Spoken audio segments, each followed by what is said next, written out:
but everyone has a different story to tell. Shell, which says it's losing the Tampa market. Starting rise. Country in Northeast Africa, precisely on the Horn of Africa.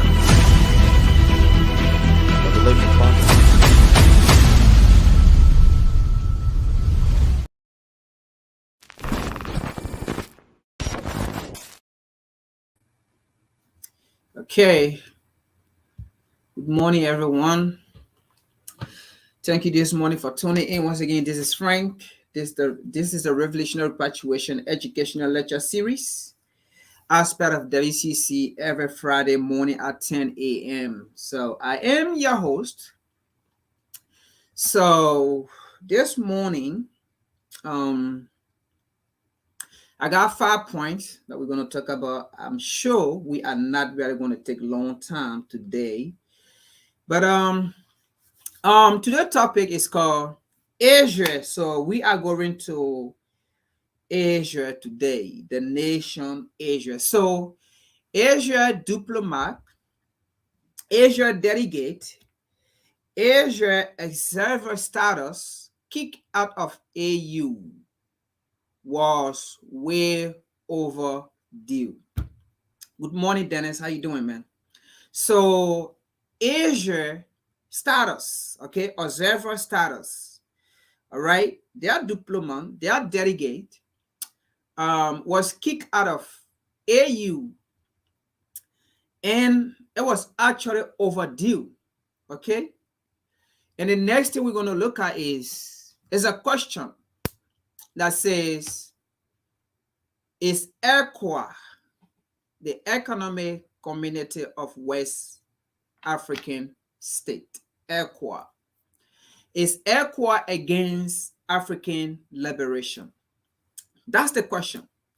Is ECWAS against African liberation? And that goes also to the African Union. Is the African Union also against African liberation? So someone may ask a question to say, why are you saying that, or what do you mean, right? ECWAS against African liberation, or AU against African liberation? That's a question. But somebody may wonder why such question, right? Yes, it is necessary that we ask such question because what is happening. And so we're going to get into it. Once again, welcome. As you can, please share and also ask others to subscribe. This is WCC, the revolutionary aspect of the program or this organization. All right, so let's get into the first discussion here. We're not really going to take long as we usually do, I promise. So the first issue that we're going to get into, or we're going to look at, is Asia. All right. Why were they kicked out of the AU or the AU, right? Yeah. So at some point, I'm not really going to go deep because sometimes it's not everything that you need to bring out for the enemies to know. But I'm going to try as much as possible for you to get the concept. All right. All right.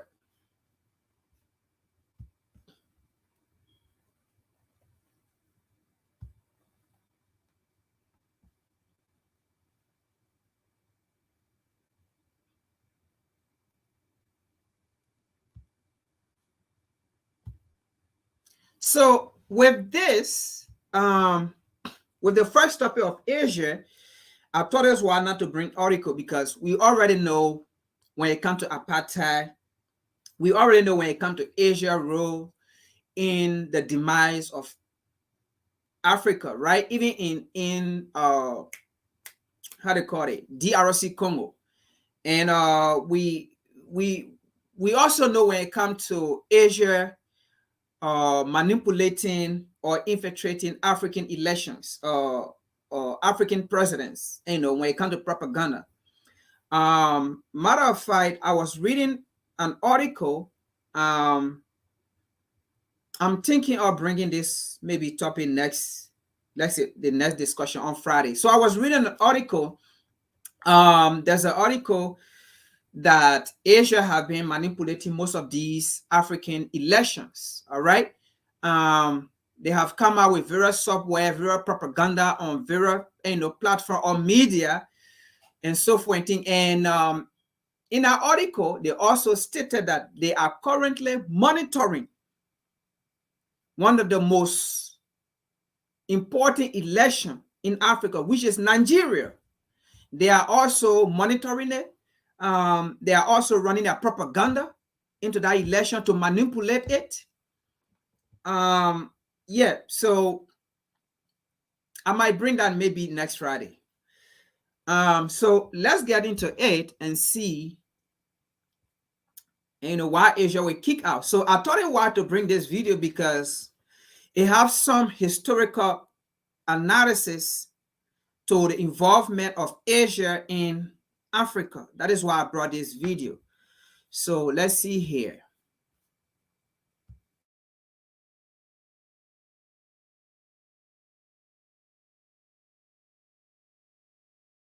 To read the news, and I was more interested in finding out what is going on at the Africa. Hello guys, I hope you are having a good Sunday. So today I woke up to read the news, and I was more interested in finding out what is going on at the African Union. We have the 42nd African Union Summit.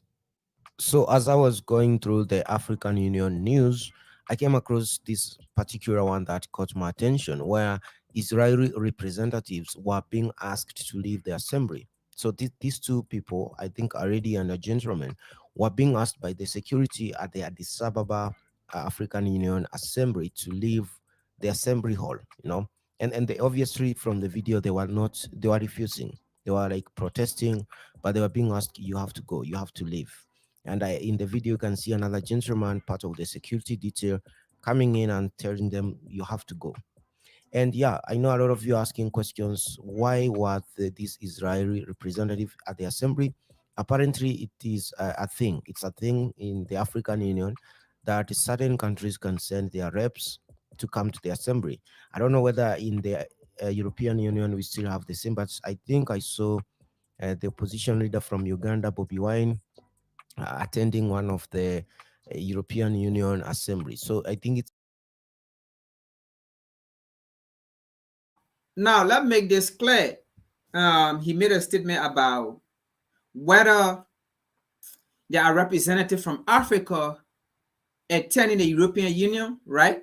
Or representative from Africa attending NATO, or representative from Africa attending North America, treaty, or North America summit, or North America meeting, right? These things that benefit North America.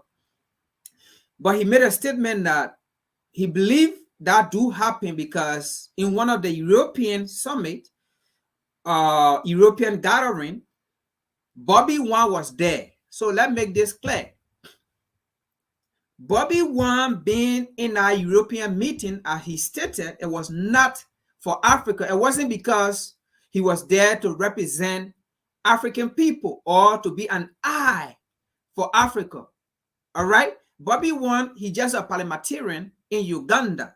Bobby Wine being there, Bobby Wine went there in a particular European meeting for his own agenda because he wants to be president for Uganda, and he's seeking European attention. He's seeking European validation. Okay, he's seeking European support. So he went there to go sell himself. So he wasn't there to represent Africa or to be an eye for Africa. All right. And I believe when he came back, he never called African leaders to say, oh, I went, this is what they discussed in the European Union, or this is what they discussed in Euro, the meeting I went for, and so forth and things. No, he's just a parliamentarian in Uganda, and they don't even respect him in those Europe, in our European Union, and things. They don't even recognize him. What we should be, look, let us pay attention. All right. These European leaders, these Western leaders, they don't even respect African leaders. That alone to say, just parliamentarian or representative or senator, they don't respect African leaders. So are you telling me they're going to respect who? Parliamentarian? They're going to respect representative, senator?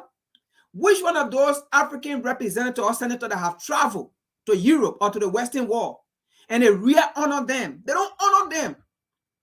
Okay? They don't give them recognition. They don't do it. Which one of those African senators or representatives have traveled to America or to the Western world and then you see them being welcomed like how European or American representative or senator travel on the African continent and you see them, they honor them, they got a diplomatic card for them and all of those things.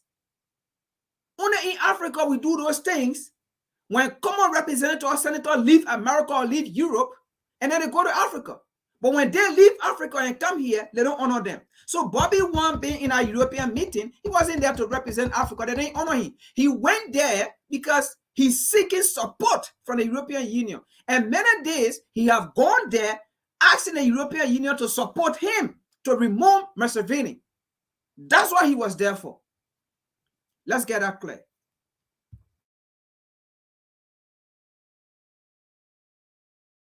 It's a thing.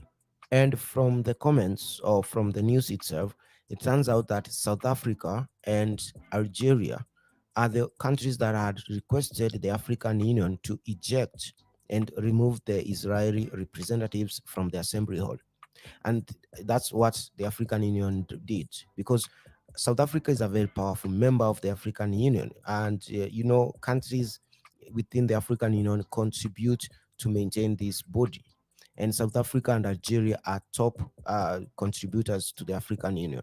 And not all countries actually contribute the same amount. I remember back here, I think in 2010 to 2011, 2010 to 2009, Libya used to contribute almost all the money in the African Union, all the funds that the African Union needed to operate. And of course, you know what happened to Gaddafi. So today we have rich countries like Algeria, South Africa, Nigeria, and even Kenya being top contributors to the African Union. So if they say something, African Union has to do it. If they do not do that, imagine if South Africa today decided they are going to leave the African Union, and then Algeria also decides we are going to leave. African Union, especially the Commission, will not get enough funding because why don't you own commercial real estate? Yes, you. Why don't you own commercial property? These poorer countries do not meet their requirements in funding. Some of them do not even send them. Sorry, we're going to be going back and forth. Now, he says something which is true again, but let me elaborate on it because he didn't really go deeper into it. All right. Some area I'm going to go deeper and some area I'm not going to go deeper. I'm going to go on the surface, but you're going to understand. Now, he says something like South Africa, Algeria being powerful member of the AU, right? And being powerful member, not just it, but also being a great contributor when it comes to finances and things. And he said, let's just say if South Africa and Algeria are to lead the AU today, the AU wouldn't really function rightfully because those two nations are a big contributor to the AU, right? Now, if that's the case, again, why AU sat down there and allowed the United States to go and destroy Libya? If it was because of finances, or if it is because of finances, why those African nations sat down there, kept muted, kept silent, and allow the United States of America to go and went in and invade Libya and kill Muammar Gaddafi and walk out boasting of it that they went on the African continent and they killed an African leaders, and African leaders are sitting there silent and they won't do nothing about it if it was because of finance. Because Muammar Gaddafi was one of the most influential leaders on the AU, and even not just that, but when it comes to finances, when it comes to money in AU, Muammar Gaddafi was the one telling AU to stop borrowing money from the United States, from from EU or from the Western world. Muammar Gaddafi said, "I will sponsor AU, and that will bring the liberation of Africa." So this nation, if they really care about the liberation of Africa, why they sat down there and they allow an imperialist nation like the United States to go in and invaded Libya and kill Muammar Gaddafi, slaughter him, kill him? Why did they do it? If they really care, if money was the problem, if unity was the problem, why did they allow an imperialist nation like the United States and its NATO ally, right? And even Israel went in and they killed Gaddafi. Then Gaddafi was not a threat to Africa. If Gaddafi was a threat to the enemies, Gaddafi was not a threat to Africa. Gaddafi wanted the freedom of Africa. If Gaddafi was putting money, why they sat down there and allow an outsider, an intruder, to go into their home and kill their savior and kill their Messiah? And up to now, they said nothing about it. They are doing nothing about it. But rather, these nations, they see South Africa, they see Algeria, they invite the United Nations in AU meetings. Okay? They invite outside influence, outside partner, they call it international partner, in AU meetings. If that's the case, why the so-called ECWAS, the so-called AU, sitting there? Okay? Why the United Nations, why United States, why EU, why these so-called international partner giving them mandate, giving them order to subdue Guinea, to subdue Mali, to subdue Burkina Faso? That's the next topic we're going to get into. But I'm just giving you a synopsis.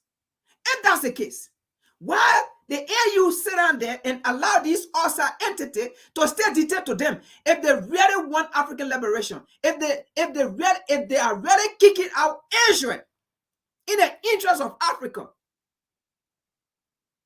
Why are they still taking order from America, from EU, from United Nations, from so-called international partner or business partner? And those international business partners, those are foreign corporations. Why are they still taking order from them, okay, and punishing those three West African nations, Guinea, Mali, and Burkina Faso? If that's the case, why? So we ask the AU, we ask those African leaders. Now, them kicking Israel out, I'm not against it. For me, it was well overdue. Under no circumstances, Israel should even be part of an observer for what? Is it in African people's interest? Look at what Israel is doing to African Israel. Look at what Israel is doing to the Ethiopian Israel. Look at what Israel is doing to the African Jewish or Israelite in Ethiopia. So why should we keep these people? They are the enemies into our organization as observer. When Israel is having her meeting in the interest of Israel, do we see African representative? Do we see African representative when America having a meeting in the interest of America and for Canada and Mexico? Do we see African representative in there? Do we see African representative when EU having a meeting in the interest of EU?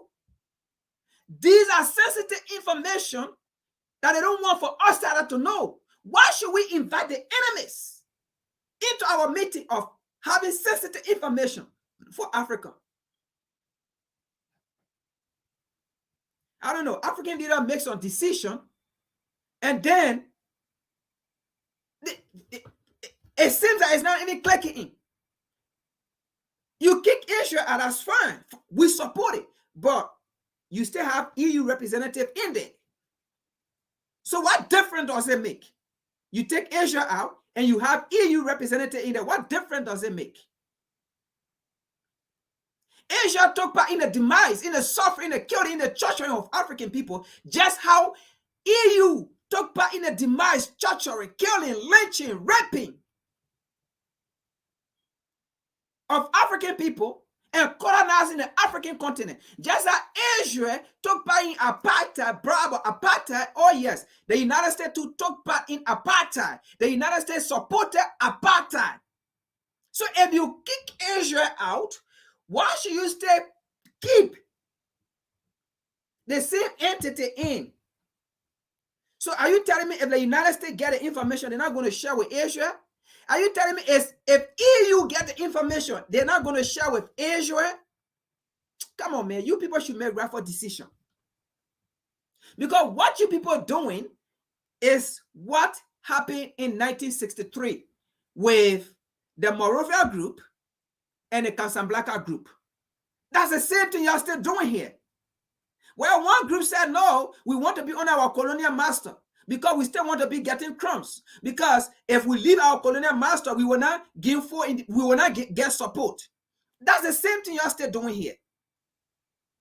While the other group said, look, let us totally liberate ourselves. Let us move on. We will move on without the support of these people, and we will still move. We got the resources, we got the manpower, we got the brain, we got the knowledge. Let us move on.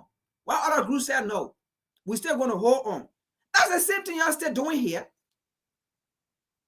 Putting Asia out, America stay there, or North America stay there, EU stay there, it makes nothing. Let's continue here. So Asia going, America's supposed to go. EU supposed to go. None of them supposed to be there.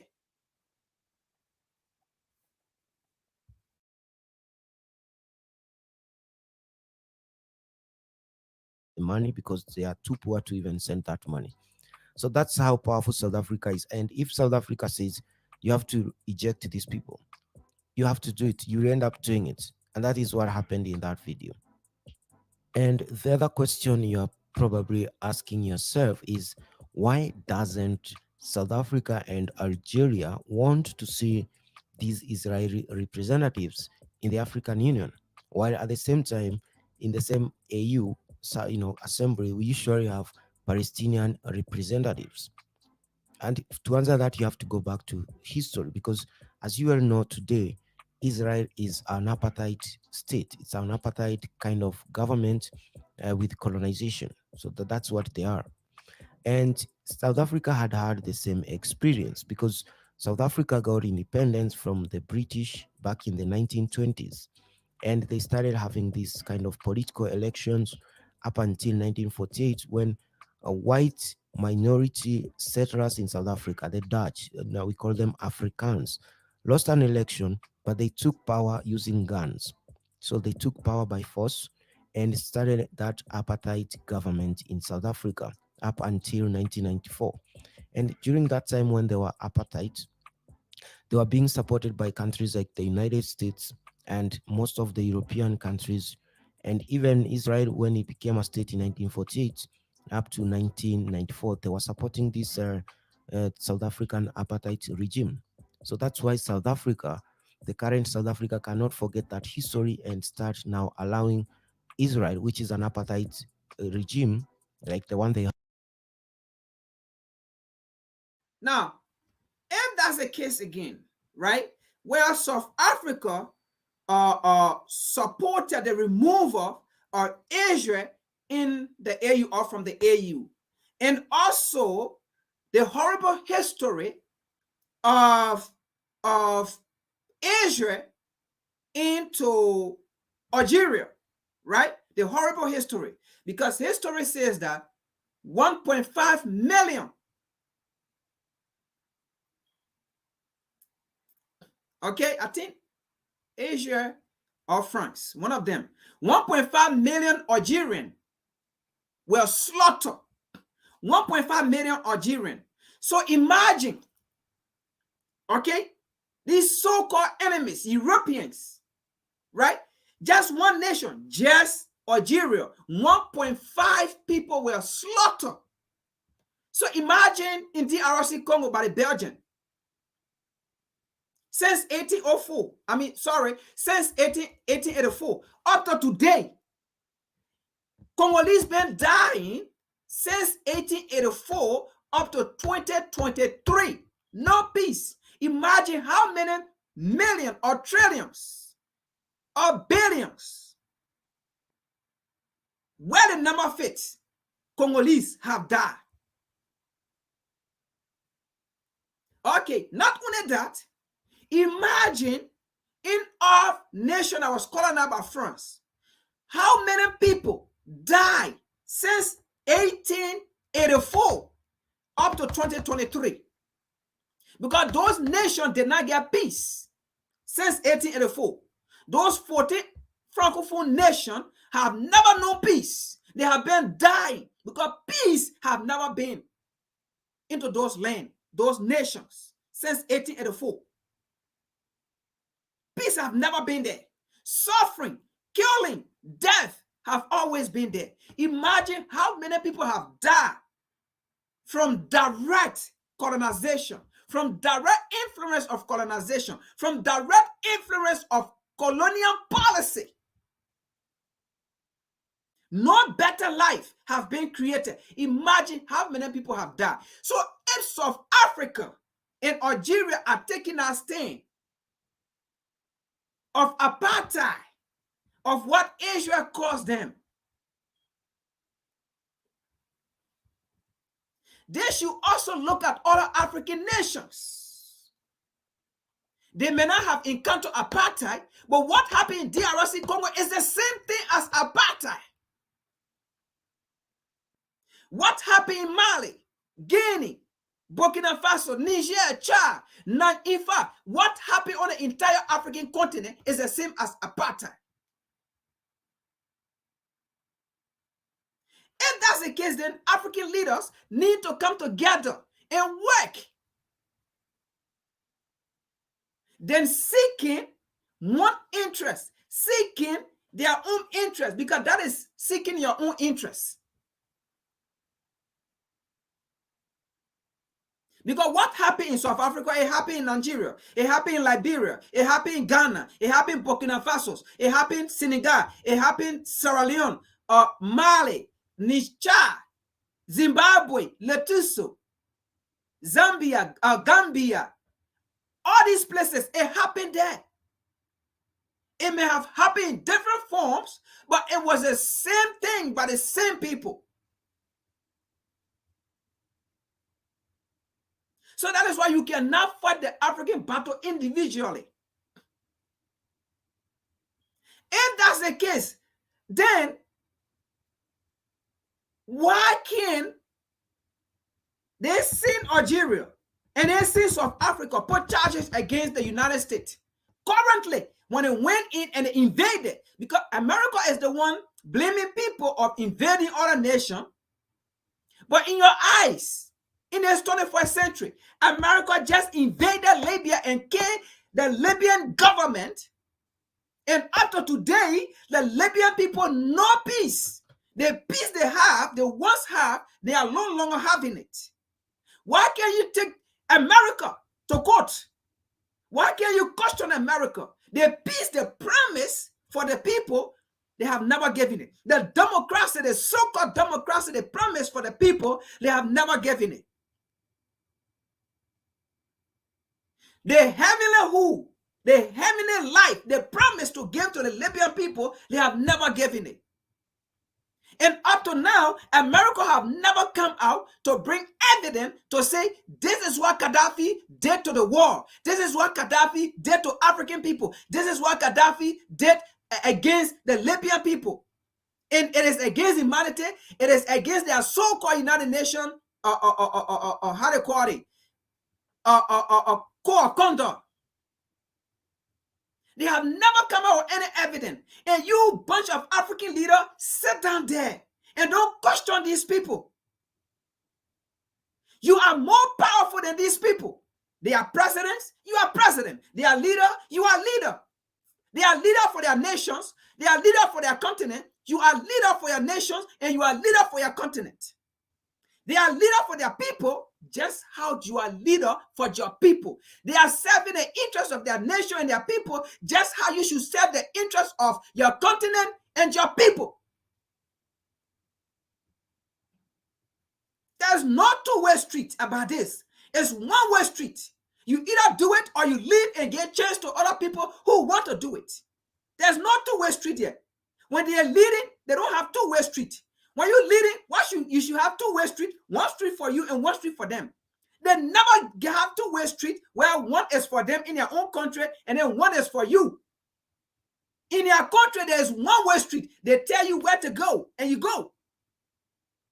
You don't create your own street in their country. Why they should come in your country and create their own street and you protect them and you guard them?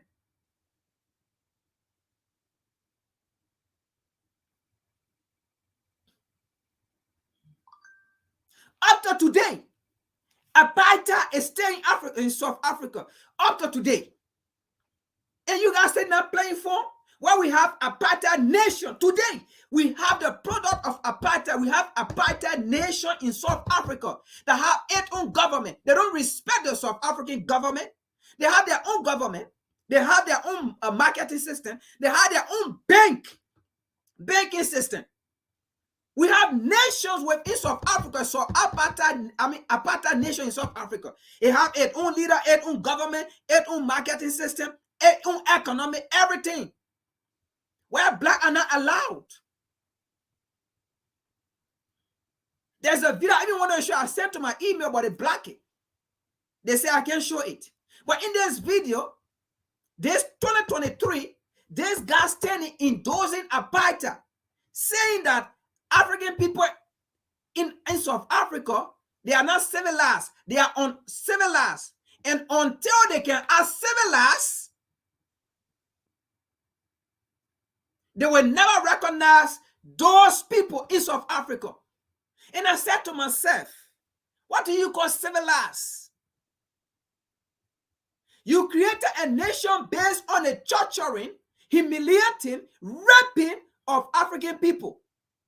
So the nation you created, did you create that nation through civilization?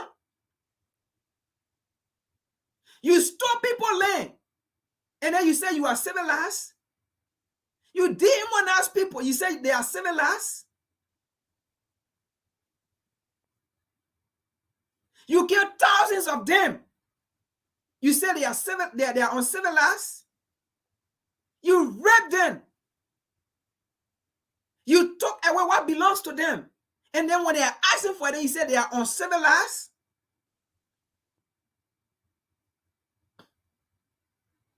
And he said, until black South African can be civilized, this is how they're going to be treated. So the civilized he's talking about, we should respect the white men. We should obey them. We should take them as superior. And then we look down ourselves as inferior. That's the kind of civilization.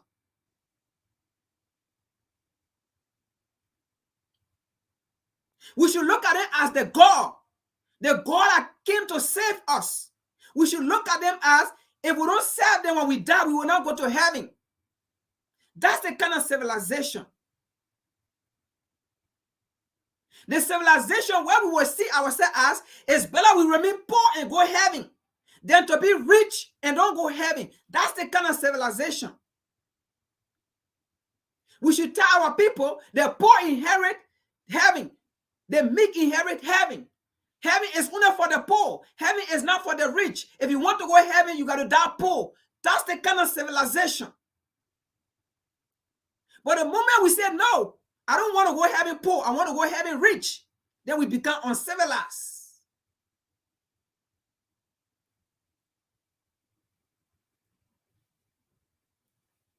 Well, let's continue.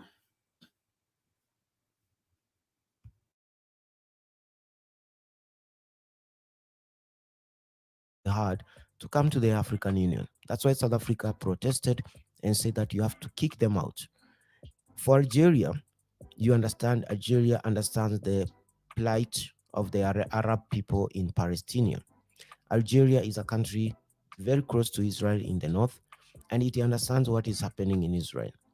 And the other thing, Algeria, or the issue, the beef Algeria has with Israel, is that Israel came to Morocco and brought American influence, Donald Trump, to Morocco to accept that Morocco becomes.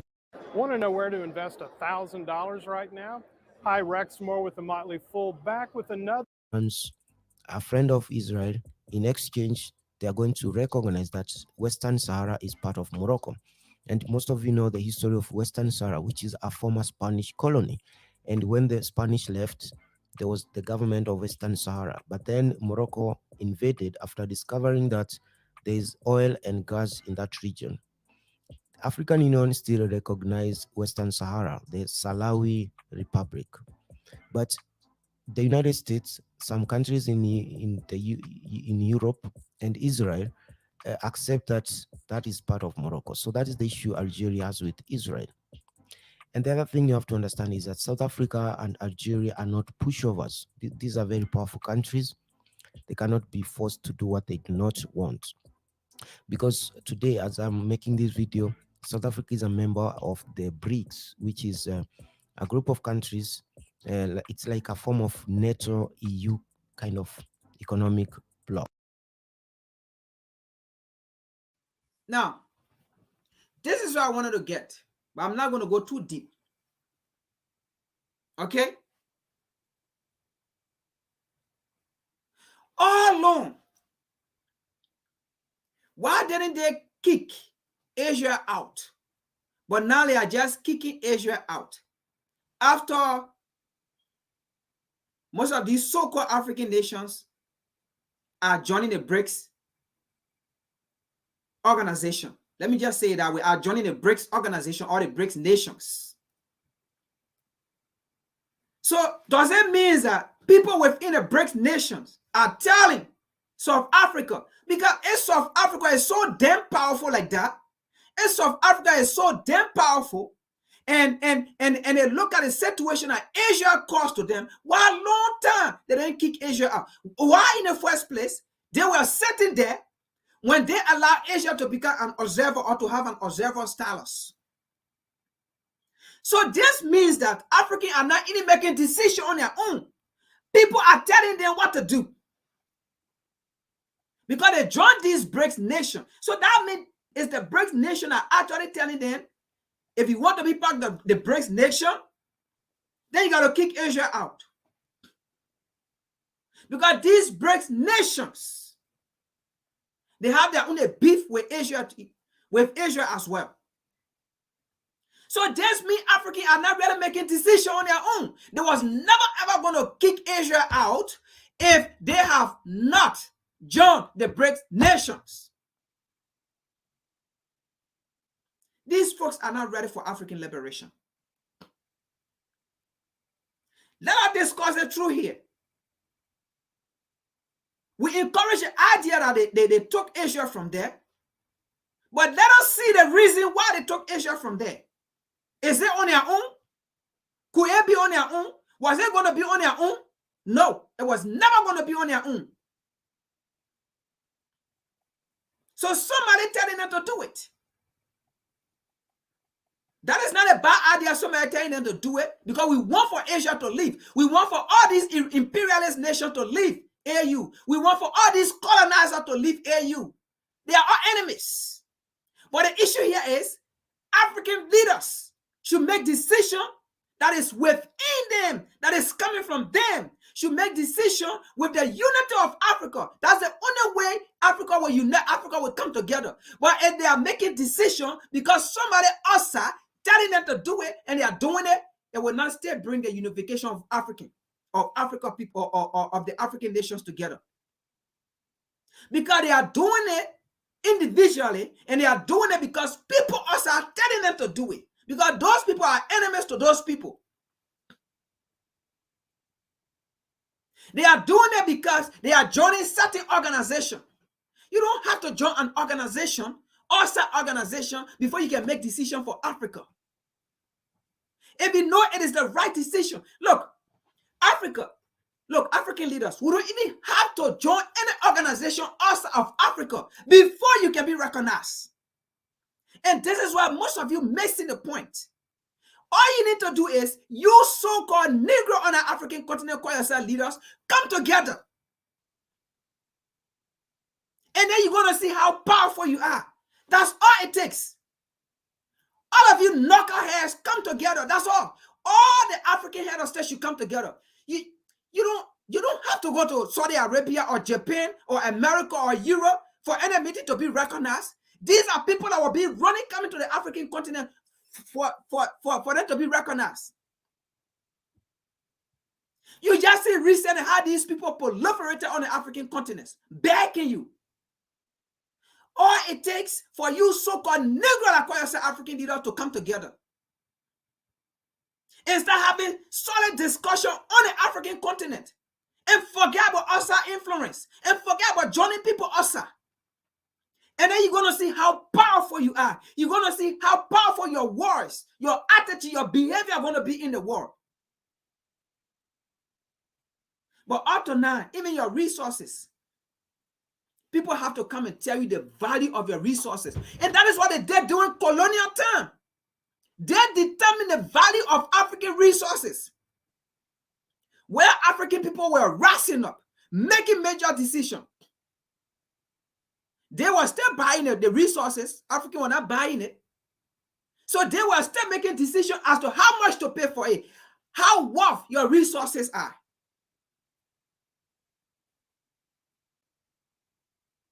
So if you guys can come together, you will know how worth you are. You will know how worth your resources are. And you will know you're important into the world. You don't know how important you are to the entire world. You think you got to go join BRICS nation before you become recognized or before you build Africa? When you are building America, did America join any other nation? When you are building Europe, did Europe join any nation? When you are building the wall of China, when you are building China, did the Chinese join any nation? When you are building around the world, building these continents, these nations, did they join anybody? You did it on your own knowledge. And they took credit for it.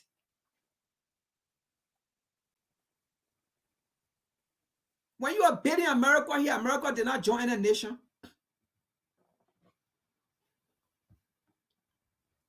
So why are we still getting it wrong? When it comes to us, we never get it wrong when it comes to other people. We never get it wrong when we are assisting other people. We never get it wrong when we are building other people. We never get it wrong when we are empowering other people. But when it comes to us, we get it wrong. When we are empowering other people, we don't depend on nobody. We empower them. When we are working as agent for other people, we don't depend on nobody. But when it comes to us, we get it wrong.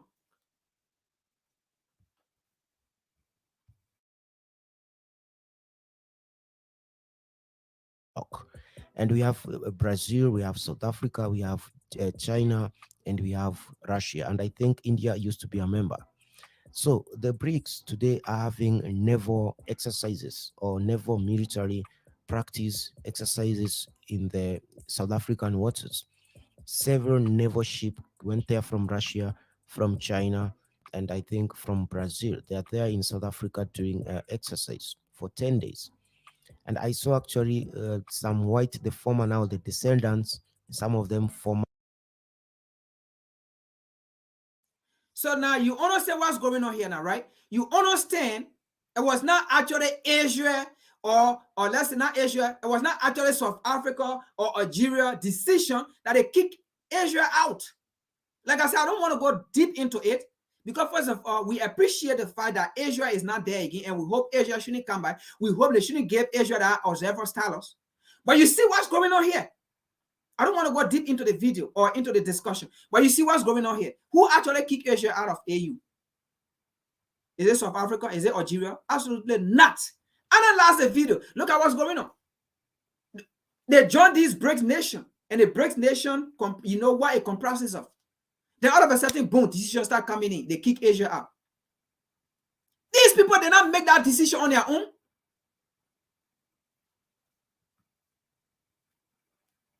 So that means AU did not kick Asia out. Because it never came from them.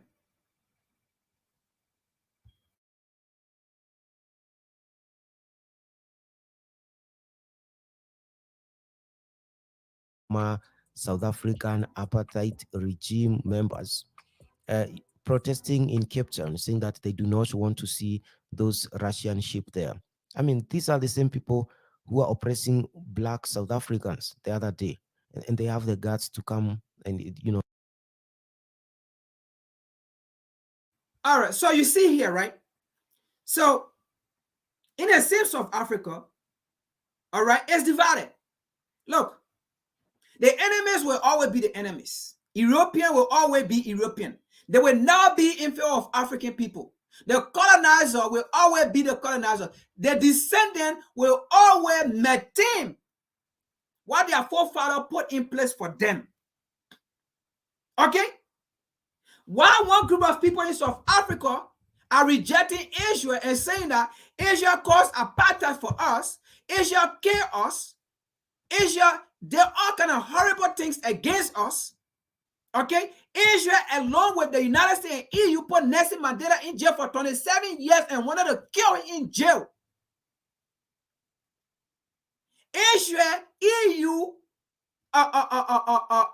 the United States, they all came together and they were shooting African people, the British Army. They were shooting South African, killing South African who went to go protest, who went to go ask for peace, who wanted to see their freedom. They were shooting them on the street, killing them. But you see, the descendant of these people, okay? While South Africa is bringing Russia in, right? You see the descendant of them, they are protesting against it. So you see the imbalance here. They are protesting against it, right? Against Russia. No, don't bring Russia here. But rather, they preferred the apartheid Israel to be there. That's the kind of civilization they want for African people. So you see what's going on here.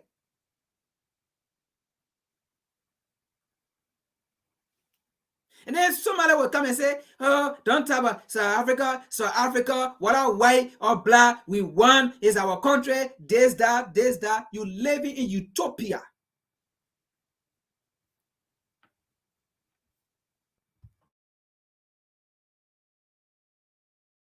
Protest. So it was laughable anyway. So you understand the position of South Africa and where they're coming from. They cannot be pushed over. Because of this BRICS exercise, the United States sent almost every, ambassador they have to South Africa to try to stop it. They sent Anthony Blinken, the Secretary of State. The South Africans refused. They later sent this lady who was there last week, I think the ambassador. They also did not, budge, because South Africa and Tanzania and countries like Angola, you have countries like Nigeria, Algeria, those countries are not pushovers. They are very sovereign. Unlike countries like Kenya, Egypt, countries like Rwanda, Morocco, those are sellouts. Those countries, their leaders can be bribed, and that's why they side with the United States. And it's true, he said something about Morocco. Last year, didn't we notice Morocco? The bullet with Spain? Was it the same Moroccan army that was torturing, killing African people, beating them, shooting them, and were lying down there dying? We make video about it.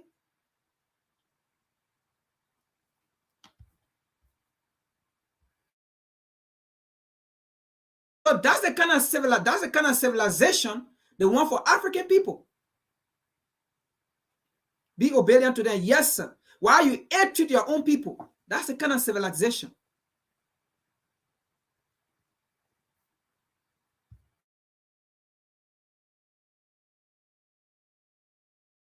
Set out. Even Kenya used to support the South African apartheid government. They supported that regime because the United States forced them to do it. Chad is another sellout. They do what the United States says, and the current chair of the African Union Commission, Moussa Faki, is a Chadian, and he's the one who brought Israel to that African Union Commission or African Union Assembly. And I think he's going to be voted out very soon. Another country is Ivory Coast. The current president of Ivory Coast, Ouattara, most Ivorian people say that he's not even Ivorian by birth. He's from Burkina Faso. Originally, he's from Burkina Faso. This president married an Israeli woman. His wife is white from Israel, and he's a sellout. That's why Ivory Coast voted to have Israel representatives in the African Union, because that is the problem now we have in Africa. Some countries are not patriotic to the African cause. They are sellouts.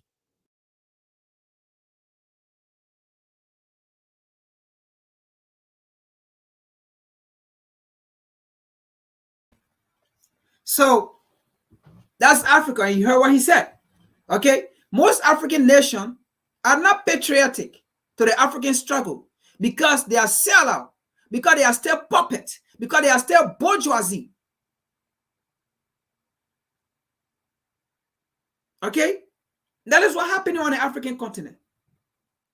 So we are happy that Israel left, but equate so that is so-called EU leave. Let America representative leave.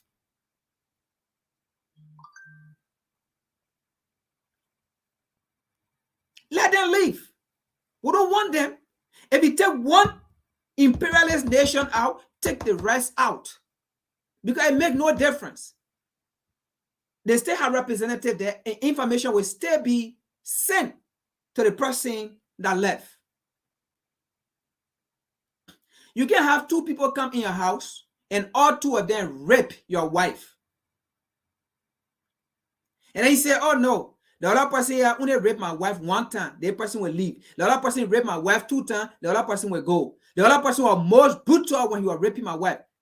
The fact is, both of them rape your wife. If the other person leave, the other person will still take advantage of your wife. And the other person will still be calling the other partner and saying how he's still taking advantage of your wife. All both of them are enemies. And you should never be friends with them. And if you are to charge them, charge them.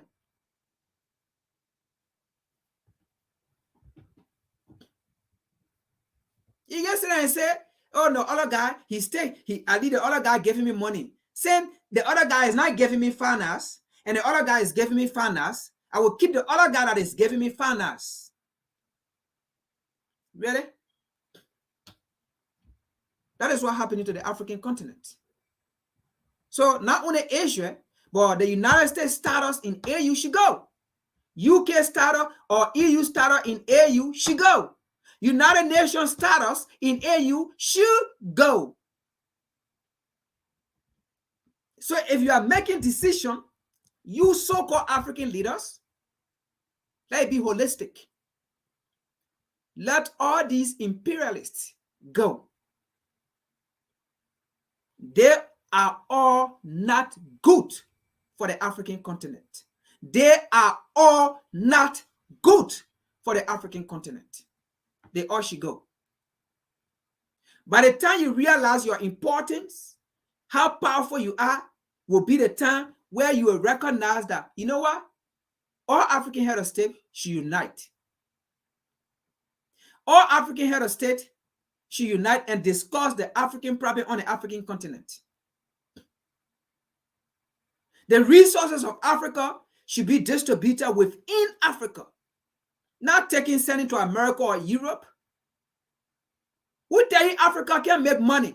If the resources of Africa are being distributed to various parts of Africa, who tell you say you can make money? What the hell? They send resources. When you go to America or Europe, they process it, they bring the same resources back on the African continent and make millions of dollars for all of us. Then why the European or American company can say, no, African people don't have money, they don't have buying power, so we can't carry our product there. Why can't they do it? But the same resources you take and bring it to America or Europe, they process it, they bring the same resources back and make trillions of dollars out of it. Then you sit down, you are so-called leader, and they say African get buying power.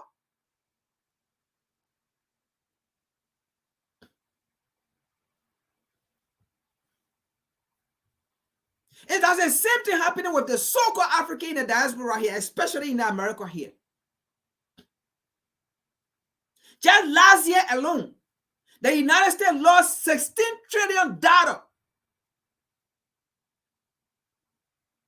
due to racism and discrimination against African people. Where African people decided that, okay, we're not buying. And you know that the $16 trillion they talk about, it was during that time period African people were protesting. It was during that time period African people protested. Because during that time period, as they were protesting, showing case their anger and their frustration, they were not buying. They were not going to store buying. They were not spending their money. They lost $16 trillion.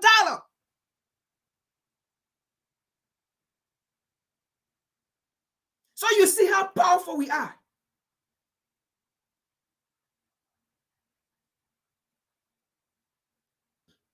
Why when it comes to African people, why we always get it wrong? Why when it comes to our own situation, our problem, we get it wrong?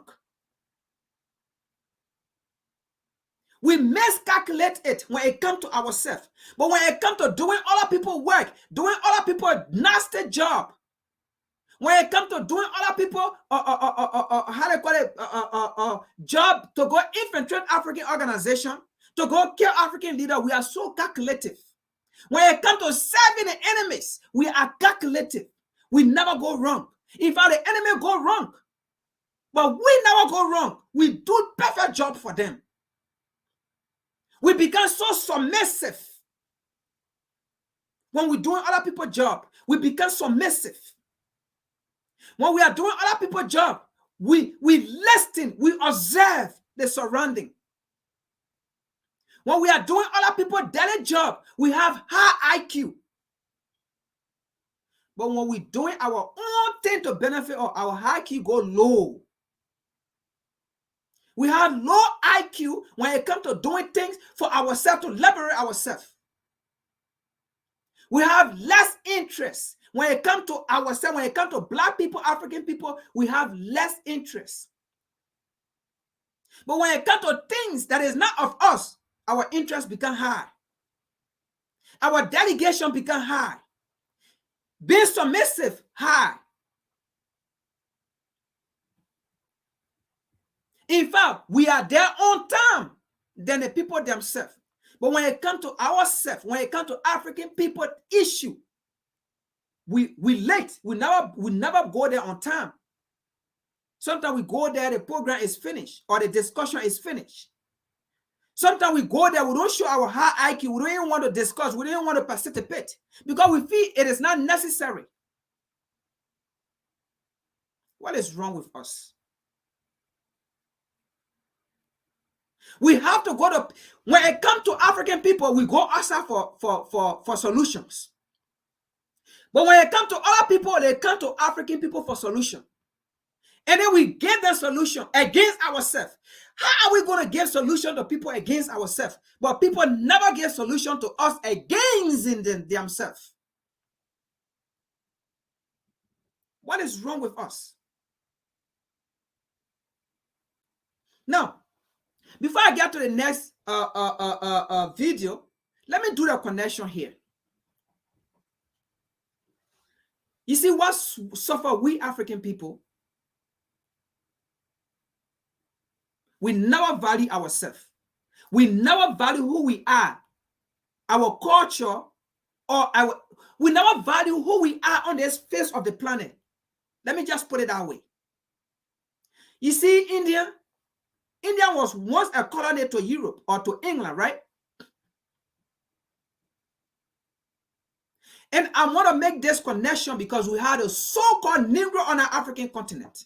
We had those so-called African people saying that on our African continent. They will be the one always come out. You don't speak English well. Did you speak English before? To the extent they can even speak their own languages. How stupid can that be? You don't read well.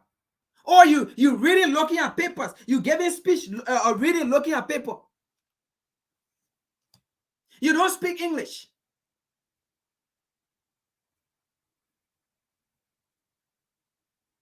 India was once a colony to England. But you know what the Indian people did? They rejected the English. They rejected the English culture and said, no, we will keep our culture. They resisted them.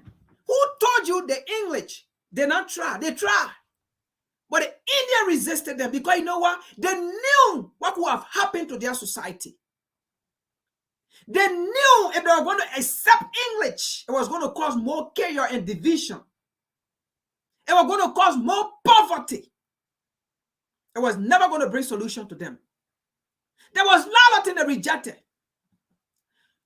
India, they don't speak English. English is not their language there. But look at India. When it comes to technology, they don't have technology there. They told you, say, only in English you can learn technology. Technology were in Africa before the 1600. Technology were there. We learned those technology in our local languages. Then we take time in our local languages. And the time was accurate. Then we predict the weather in our local languages, and it was accurate.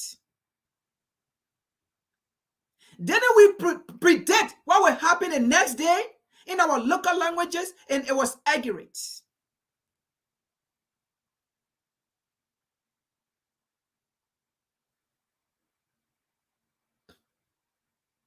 But look at where India is. And they speak their local languages. They were called now by the English, by British. Did they take the British culture? Did they take the Queen, the so-called Queen language, the so-called language? Did they take it? But yeah, India is part of the superpower today. Here is India. Is part of the technological system today. To the extent most of American companies are in India. Most of American technology comes from India. To the extent, even in America here, they depend on the Indian when it comes to computer. Do those Indians speak good English? Only African people. What have English done to Africa?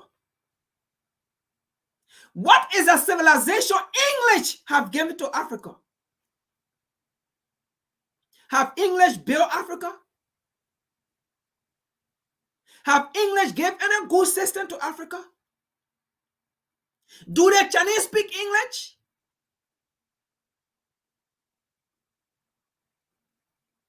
The Chinese learn technology in their Chinese. That go to the Indian as well. Look at nations around the world. I was calling out by this nation that speak English. Look at, are they built? But look at nations around the world that was colonized by the English, by America, all right? That speak the American way, that speak the English way, that have the European culture. See, are they built? They are in poverty. But look at countries around the world that was colonized by these people, but they never took the behavior of those people. Look at how built they are.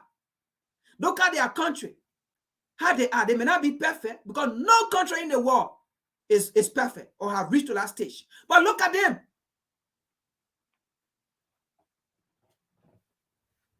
But only in Africa, we will look down on our own culture.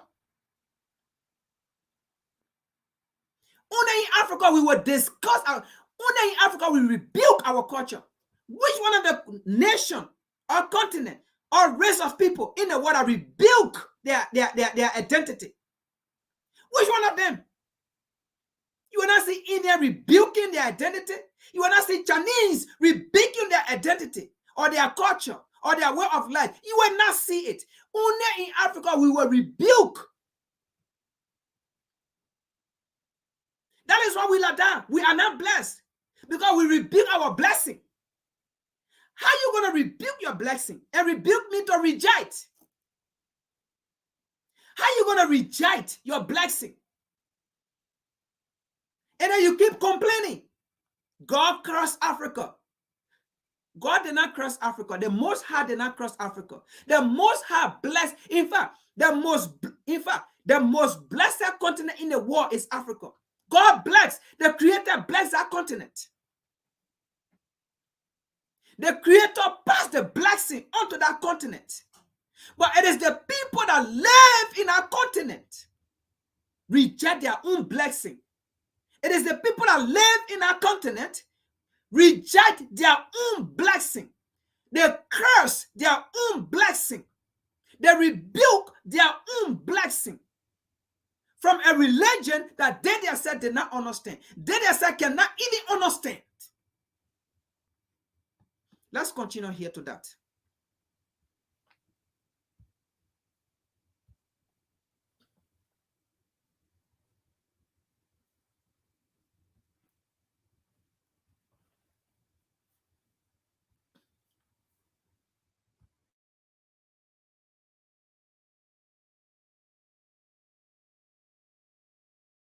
Facts. Underscore things seriously. Important historical facts. Underscore things seriously about THIS underscore. The black African, the wretched of the earth, is the only member of the human race who has been brainwashed to think that his ancestors bequeathed him with a curse that has prevented him from attaining aspired goals and life desires. Almost every misfortune he encounters on earth is the fault of some ancestors, who must be bound and cast with the fire of the Holy Ghost in the name of Jesus. The white people don't have terrible ancestors who have done terrible things. No. It's only the black ancestor. Over the years, the black ancestor has been so vilified by Christians they pay tithes, stay up all night, fast and pray to destroy the African ancestor in the name of Jesus. The black ancestor is so wicked he cursed his own kids. Having cursed his ancestor who gave him life, the black man is roaming around the world like a tortoise without a shell. He has no backbone. Zero identity. Thus no race respects him. He's lynched in Malaysia, incarcerated in Cambodia. He's shot like a dog in the streets of America. In Europe, he cleans the white man's shit. And they spit on him. Why won't they? A man who hates himself and despises his roots deserves no respect whatsoever. John Hawkins was a foremost English slave trader, a thief, and by contemporary moral standards he can as well be called a terrorist. John Hawkins made 3 trips to West Africa in the 1560s and stole Africans whom he sold to the Spanish in America. On returning to England after the first trip, his profit was so handsome that Queen Elizabeth I became interested in directly participating in his next venture, and she provided for that purpose a ship named Jesus. Hawkins left with Jesus to steal some more Africans, and he returned to England with such dividends that Queen Elizabeth made him a knight. Hawkins chose as his coat of arms the representation of an African in chains. Today the generations of Hawkins and Queen Elizabeth I are alive, and enjoying life from the proceeds of their evil ancestors. They don't demonize their ancestors despite their active involvement in the greatest evil humanity has ever witnessed. Both individuals sanction rape, kidnapping and mass murder, but their children don't bear ancestral curses like black Africans. You'd be hard-pressed to see a member of the British elite publicly denounce slavery. Isn't it time to emancipate yourself from mental slavery, O ye Negro? If ancestral curse exists, who should suffer from it? The ancestor who kidnapped and raped and murdered and pillaged and stole and enslaved his fellow man, or the man whose freedom was taken from him? Surely, the man who threw pregnant Negro women to sharks at sea because they were too weak, deserves his future generations to suffer, and not the man whose society was so pure they had no prisons to punish offenders. Do these black Africans who will go to church today binding and casting ancestral curses know that almost all the top British politicians from the 17th century till the 19th century were proud slave merchants? It is on record that 15 Lord Mayors of London, 25 sheriffs, and 38 aldermen of the City of London were shareholders in the Royal Africa Company (RAC) between 1660 to 1690. The RAC alone was responsible for trafficking over 1.5 million Negroes to Britain and twice that number to the Caribbean. David and Alexander Barclays were active participants in the kidnapping and enslavement of millions of black Africans. As was standard practice at the time, the risky and long-term nature of transatlantic slave trading required new banking houses that could offer credits to prospective slave traders for periods of between 1.5 to 3 years. One bank that provided this service was run by Alexander and David Barclay. Their bank still carries their name. The Barclays Bank is also a proud sponsor of the English Premier League that me and you are fanatical fans of Chelsea and Arsenal and Man United today. Their children don't bind and cast their ancestral evil, rather it is the Negro whose ancestors were dehumanized and tortured and enslaved, that keeps praying against ancestral curses. The Bank of England was also involved in the slave trade. Sir Richard Neves, who was the director of the bank for 48 years, was also the chairman of the Society of West India Merchants.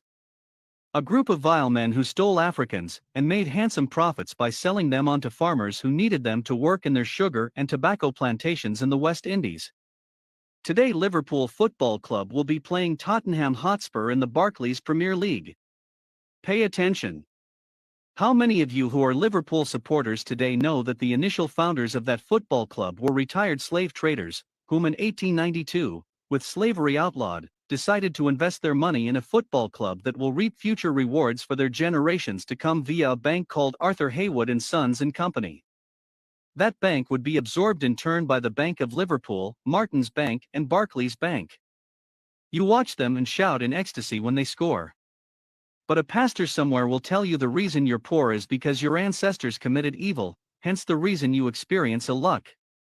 And you will believe and start casting and binding rubbish. For your information, Liverpool was a major port for the transatlantic slave trade. Slave ships were often built or repaired in Liverpool. Nearly 1.5 million Africans were forcibly transported across the Atlantic in Liverpool ships. The Liverpool Merchant was the first recorded slave ship to sail from Liverpool. She set sail on October 3, 1699, and arrived in Barbados on September 18, 1700 with a cargo of 220 enslaved Africans. Part owner Sir Thomas Johnson is known as the founder of modern Liverpool. Liverpool City wouldn't be what it is today without the trade in black Africans. The personal and civic wealth gained from slaving cemented the foundations for the Liverpool's future growth. The children and grandchildren and great-grandchildren of the perpetrators of this monstrosity against the black man enjoy heaven here on earth, and live in more stable environment. They have managed to stabilize their society and solve their problem and live in relative peace. But the Negro ancestors, the wretched of the earth, who was kidnapped and his freedom forcefully taken away from him, he was sentenced to a plantation for the rest of his life. It is this ancestor and many others who is demonized by Christians as having bequeathed their offsprings with curses. This is a historical fact our African brothers and sisters should be aware of. Africans unite, shooting star.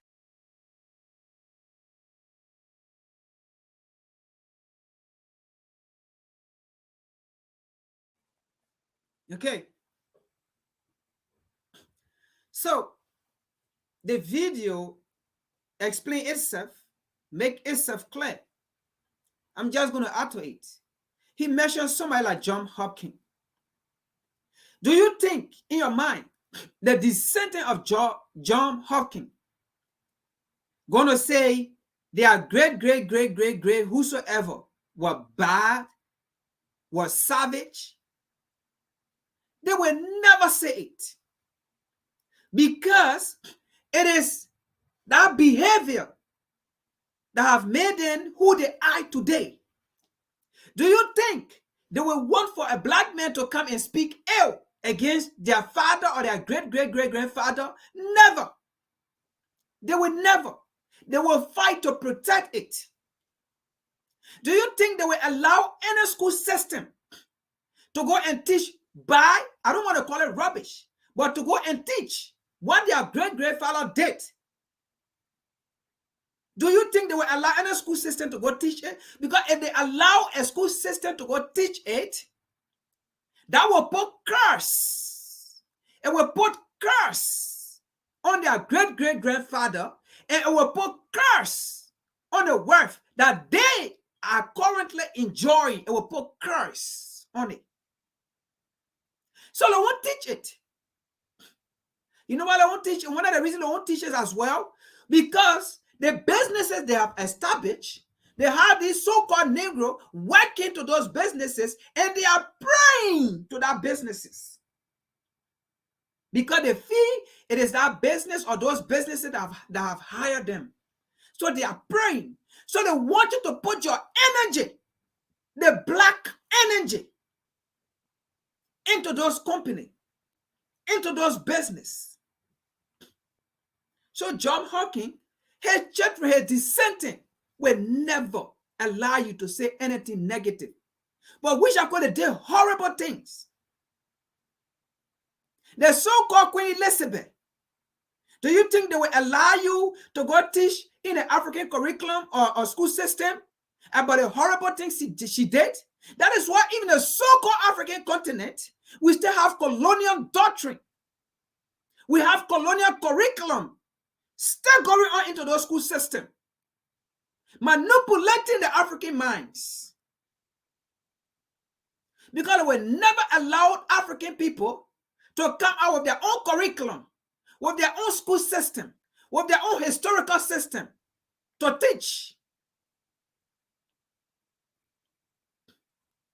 In their mind, when we do that, we will never make business with Europe and America.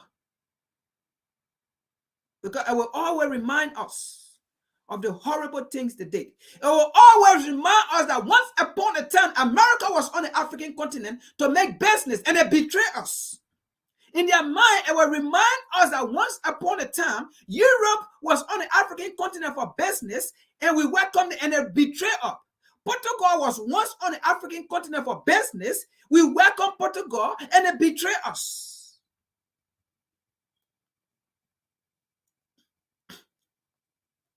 So because of that, they will always have that colonial system or doctrine into our school system. They will never allow us to live in peace, to talk about ourselves. The moment you want to talk about yourself, you become an enemy. The moment you want to teach about yourself, you become an enemy. But see what the video said. It is what exactly African peoples are doing. To the extent you see African people rebuking their ancestors, rebuking their way of life.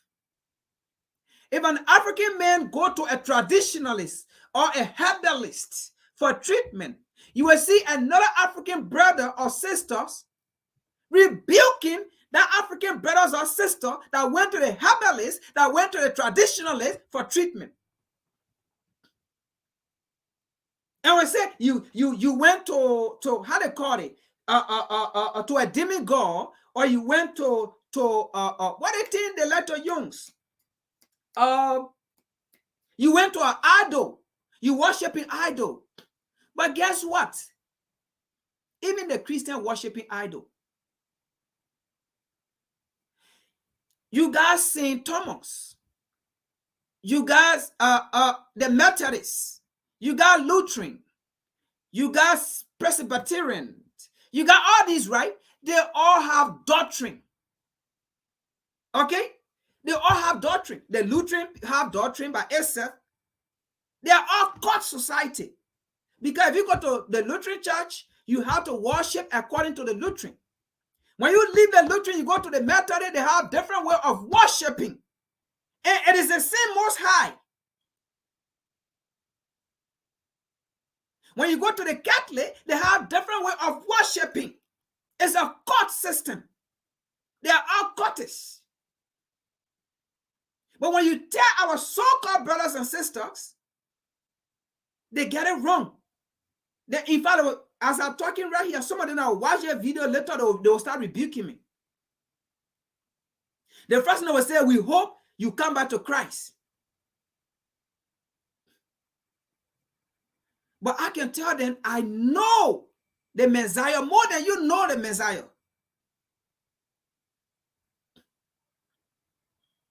So all these Saint James, Saint Thomas, Saint Peter, Saint Matthew, Saint this, if you go to them, all of them have different doctrine. All of them have different way of worshiping. But you know what? One Messiah said, you can only worship me in one. So that is, if you go to Saint Matthew, you should worship me the same. You go to Lutheran, worship me the same. It shouldn't change. He never changed. Don't have different way of worshiping me. So any church you go to, they all should worship me the same. They shouldn't have different way of worshiping me. That's not me. That's following the way of the world, following the way of men, not me.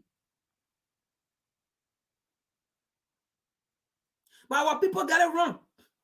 So you will see our people know I'm a mentalist. I don't want to be Catholic, or I don't want to be Lutheran because Lutheran have different way of worshiping. But in the same way, you have different way of worshiping because you Methodist. The other person say, oh, I'm a Lutheran because I have different way of worshiping. The Methodist worship different way. The Presbyterian worship different way. You are also worshiping different. You are also a cottage group. You are cottage. You are a cult group. You worship different. You have a doctrine that need to be followed.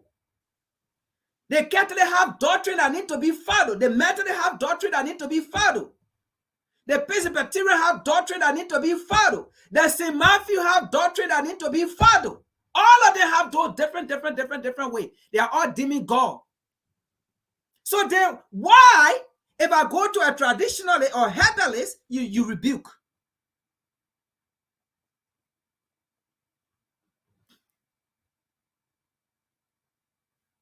You rebuke. You rebuke your system. You rebuke your heritage. You rebuke things that need to open your eye. You rebuke things that need to bear you up. You rebuke it, and you accept what never bear you up. You accept what keep people thinking that your riches is in heaven. It is only the Christian doctrine that will tell the African people your riches in heaven. But you go to the European, you go teach that thing to them, they will curse you. They will never come to your church. It is only in Africa you will tell African people to go and fast for 40 days, 40 nights. But what they're fasting for, they don't run after it. They don't go after it. But then the same Christian will come and say, the Bible say, seek and you shall find. Ask and it shall be given. When the Bible say ask, they mean you must go and pray 100 times a day.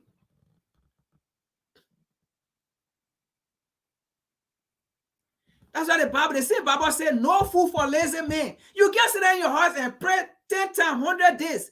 Then you say food will come. It will never come. You have to go. That's why the Bible says seek. If you allow somebody else to seek for you, you are not seeking. Your blessing will not come. Because man is corrupt. That's why the Bible says no one is perfect. So if you allow me to seek for you, I go seek for you 40 days, 40 nights, and I receive it. You think I will give you it?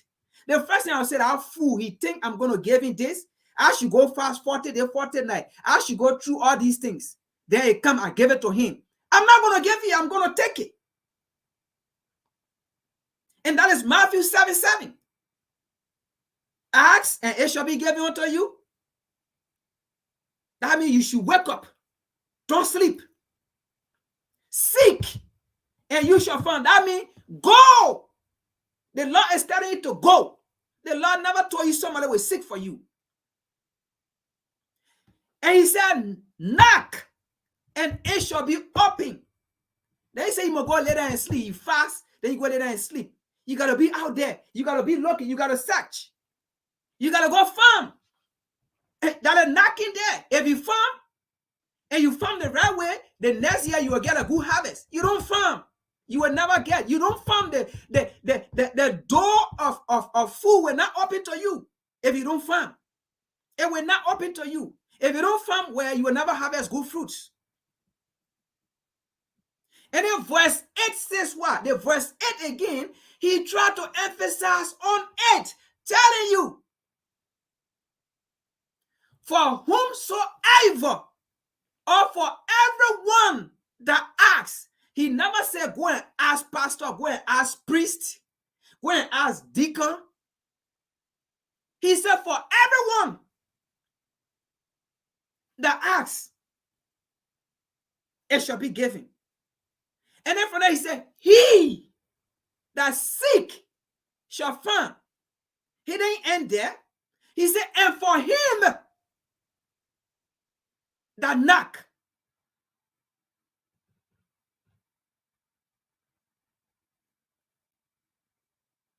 And then you know what he did? They asked, they seek, and they knock. He brought them back together and said ask, A-S-K. So the A is what? Ask. And the S is seek. And the K is knock. So he brought those three back together and make them Trinity. And put it in a simple terms. In an acronym for you to understand what he's talking about. He's not telling you to go put $1 million in church for somebody to pray for it, then you sit at home. He's not asking you to come and put this, somebody come and put this amount. I will pray over it so it can multiply. That's not what he said.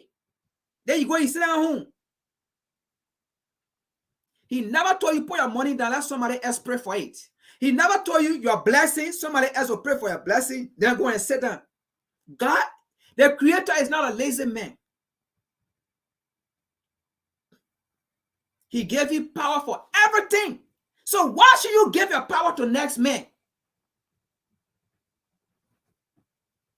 And then you rebuke yourself. You rebuke Africa. You rebuke everything about Africa. Everything about Africa is wrong to you. Who in their right mind would just sit there and say everything about their society is bad? Who in their right mind will say everything about their society is bad? Even the white men that came and colonized you, the white men that came and enslaved you, they never say it was bad. They never accept it. They never apologize for it. You will see one or two white person saying, oh, yeah, I understand. It was bad. It was they. They're just saying it. That person that's saying it was bad, it was they can't really do nothing because they are not in a position to apologize to do what? They are not in a position to elevate you. They will say it.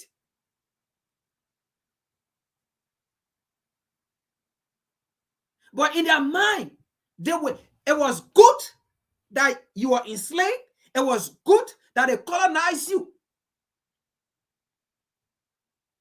They will never come and say their ancestor, their forefather, they're bad. That is why they have never come to apologize. And they will never apologize. Well, I think Joe Biden, yesterday I was reading something. He refused to apologize for a crime, something that was committed against African people. They will never apologize.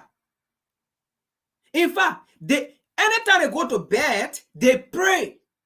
They pray and tell their forefather, thank you that you did this. And that's how Thanksgiving came. And you so-called Negro celebrate Thanksgiving. You so-called pastor celebrate Thanksgiving. And that's what Thanksgiving was for. When they were demonizing you, those people were giving thanks to their forefather. They were giving thanks to their ancestor. Thank you that we born into glory. Thank you that you put this Negro into slavery. Thank you that you colonized Africa. Thank you that you left foundation for us. Thank you. And you sit down there, you celebrate Thanksgiving with them.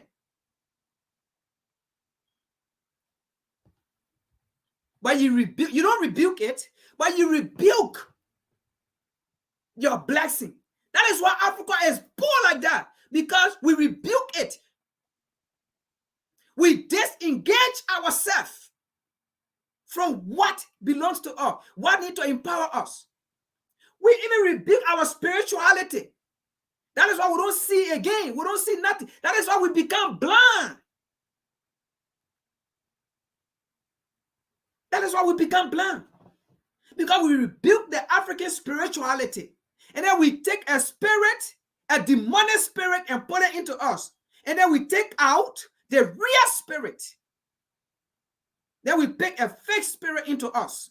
That is why we don't see. That is why we don't solve our own problem. Because the fake spirit we put into us, it is a spirit of the other people. And that's why when it comes to them, we behave submissive. And then when it comes to us, because our spirit that is in us, it is a bad spirit. It is a jealous spirit that we put into us. So when it comes to us doing things for ourselves, that jealous spirit kick in. And then when it comes to doing things for the other people, the spirit work. But once it comes to us, that jealous spirit kick in. Don't do this. And then that jealous spirit make us to go against our own people.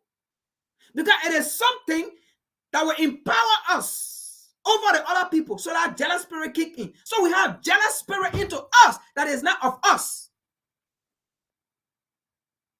And then we wonder what happened to Africa. And then our jealous spirit keep telling us the only way Africa can progress, we have to invite the outsider. We have to invite European. We have to make European to be part of us. We have to we can now live with our European. That's the jealous spirit in us. And then we that have the real true spirit, when we talk, those that have the jealous spirit in them, they come and rebuke us. They come and harm us. That's the jealous spirit.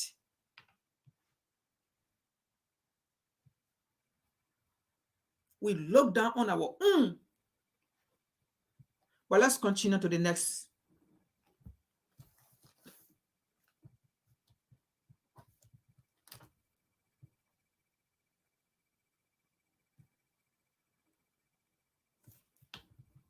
Let's continue to the next.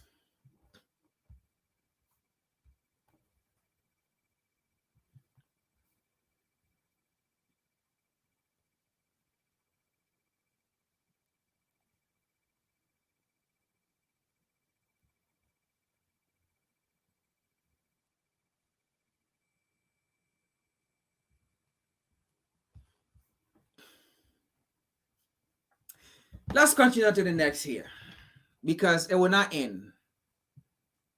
Let's continue to the next. The next one here, it says ECWAS.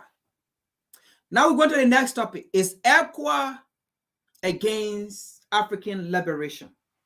That's a question, right? Now, the next spirit say Mali, Guinea, and Burkina Faso denied readmission into ECWAS. ECWAS denied Mali, Burkina Faso, and Guinea into readmission into the ECWAS.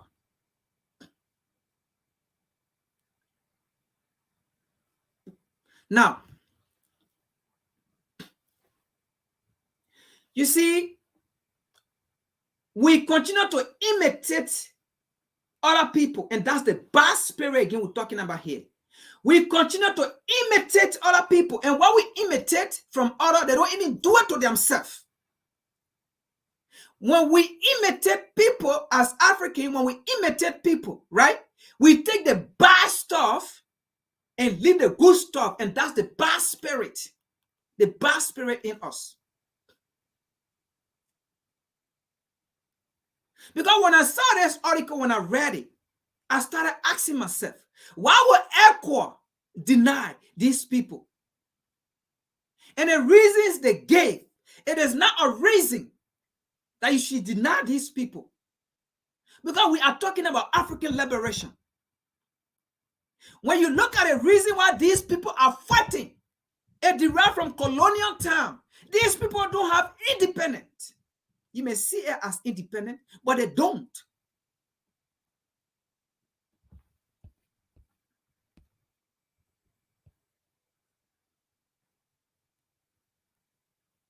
So this is the president right here for the ECWA Commission, and this is the chairperson for ECWA. So let's see here.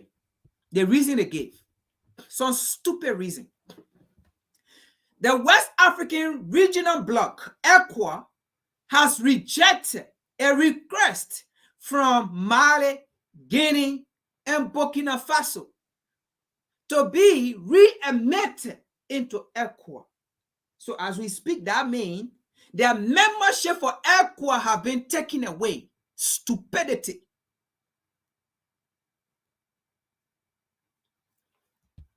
Let's continue here.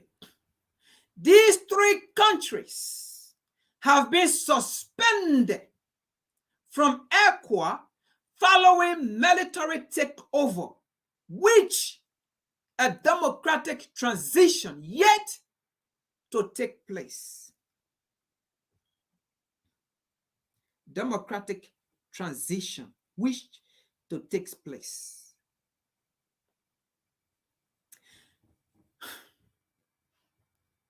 I have to take deep breath because I ask myself, what is democracy in Africa? What is democracy? What is democracy?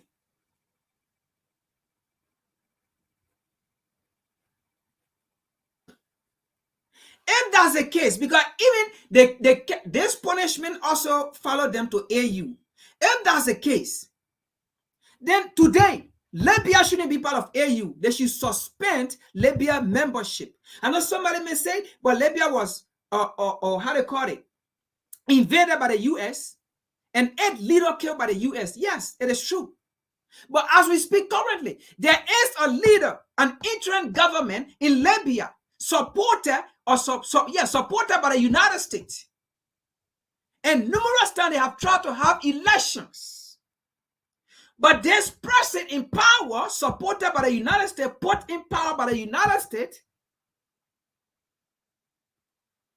the people of Libya do not favor this person. Henceforth, the person to whom the people favor, it is not an ally to the United States.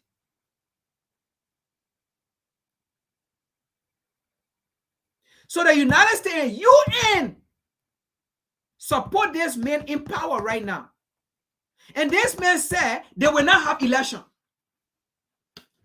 They will not have election. So if we want to compare them, Libya is also military. It was cool. It was cool. It was cool also.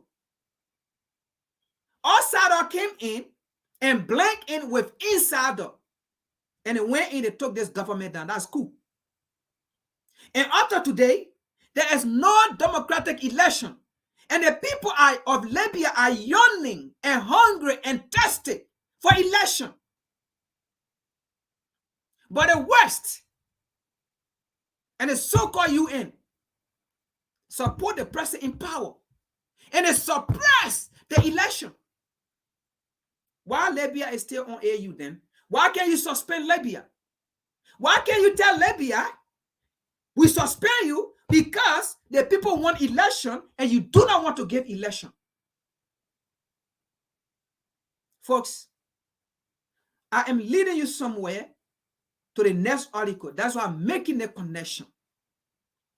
What I'm trying to tell you here is, the so-called ECWA and the so-called UN, that decision made against those 3 African nations, it is not of them. They are not the one that made that decision. Just how I explained or brought to you about the so-called Israel leaving the so-called AU, it was not African people's decision.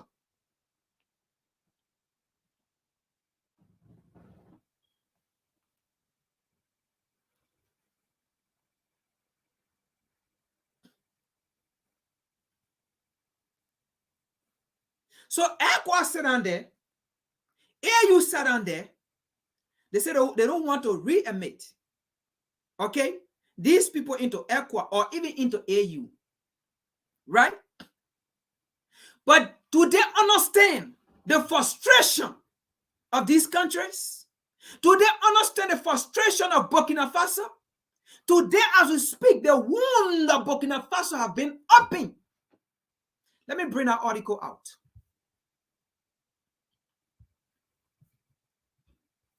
Let me bring that article out. The wound of Burkina Faso have been reopened.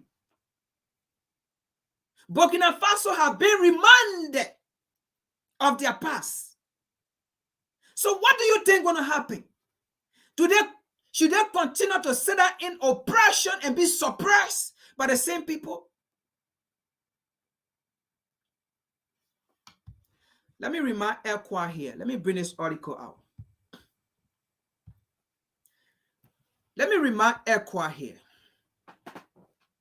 It says Burkina Faso ex-president Sankara to be reburied next week. And that was yesterday. He was reburied. Yesterday. Yesterday. This man was reburied.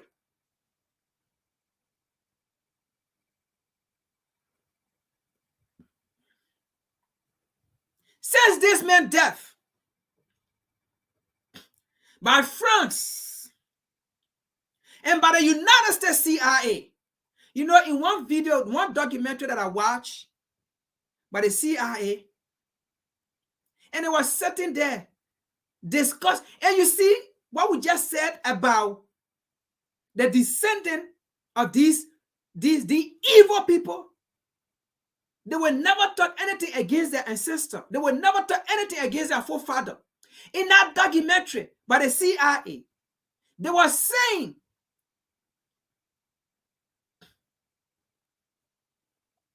all kind of nasty thing about Thomas Sankara. They said he was aggressive. He was aggressive. So that's why they saw it CIA saying and discussing. Thomas Sankara was aggressive. That's why they saw it necessary to remove him. But what I said when I watched that documentary, I said, no, he wasn't aggressive. Thomas Sankara was just impatient to wait to see his people to go through another 400 years of captivity in their own home. He wasn't aggressive. He was just impatient. Because he didn't want to sit again and wait to see the suffering and demise of his people by the United States and France. And that is what they do to African people all around the world. The moment we want to talk about what is going against or they call out thoughts, they call out uncivilized.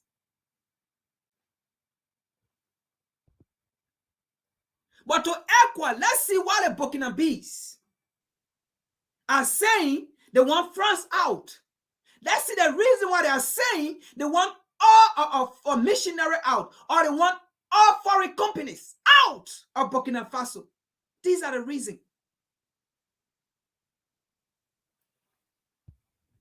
Thomas Sankara remained to be reburied at spot where he was assassinated.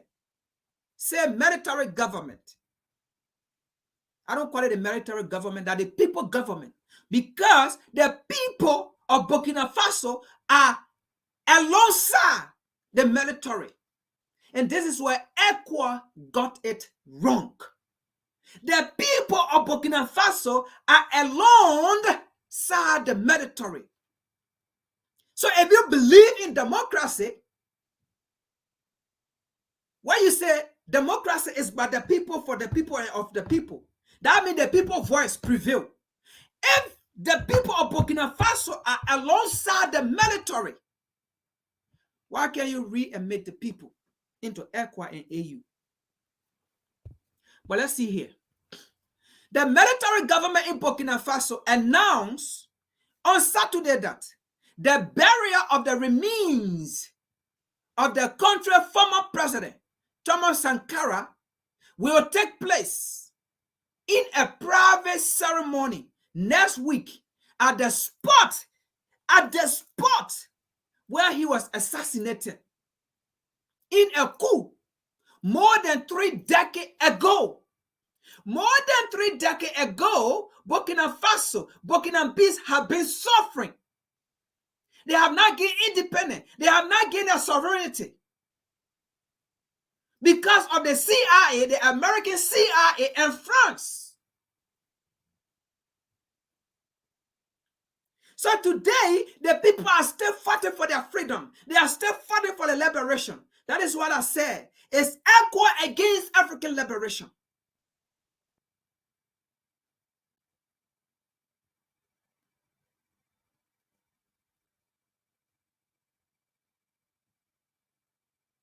The burial of the remains of Captain Thomas Sankara and his 12 companions, murderer on October 15, 1987. And the issue here is, most of those people that were living at that time, in fact, they are still alive. 1987, these people are still alive. They are still grieving. These people are still alive, telling the story to their children. These people are still alive, showing the spot to their children. This is where Thomas Sankara was killed. And 12 other people were killed were murdered along with Thomas Sankara. These 12 people, their family are still alive. Their children, great children are still alive. They are still grieving. Because of the influence of the CIA, American CIA, and France. So if the people are saying they are taking decision, ECWAS, are you against African liberation? Thomas Sankara and his 12 companion murderer on October 15, 1987 will take place Thursday, February 23rd, which was yesterday. Yesterday, the people are still in tears. Yesterday. So that means today the people they are still crying, they are still grieving.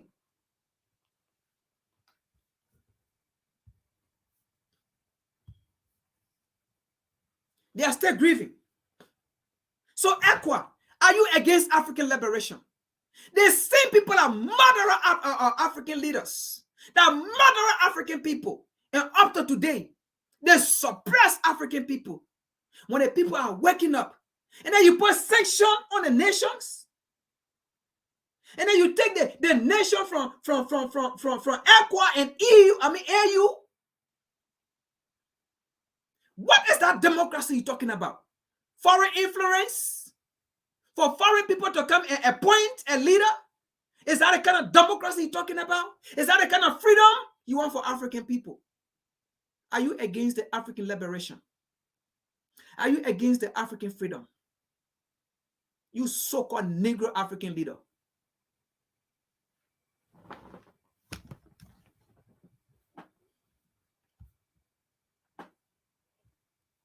Now, let's get to the next article here. With their stupidity in that article. It makes no sense.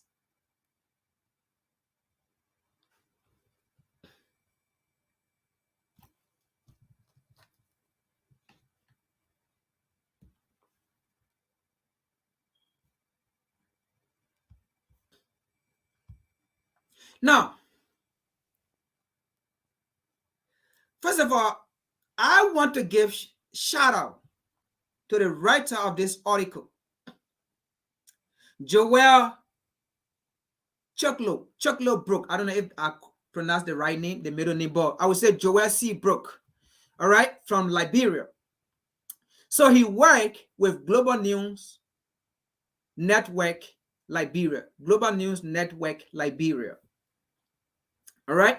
So he said, ECWAS reject John request to lift sanction on Mali, Guinea, and Burkina Faso.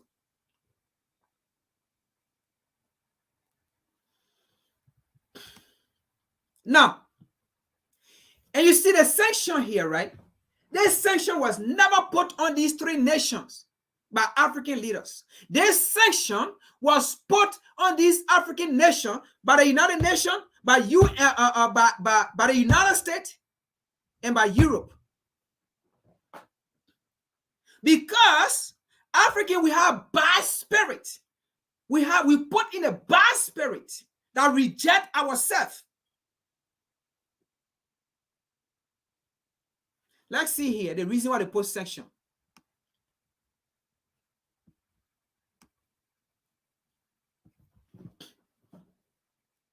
Leaders of the Economic Community of West African states, ECWAS, have rejected a joint request by Mali, Guinea, and Burkina Faso to lift sanctions imposed on them and their suspension of membership following military takeover of government in the three countries. That's the reason why they put sanction on them. That's the reason why they deny their request into AU and into ECWAS, because they said they came into power through military takeover.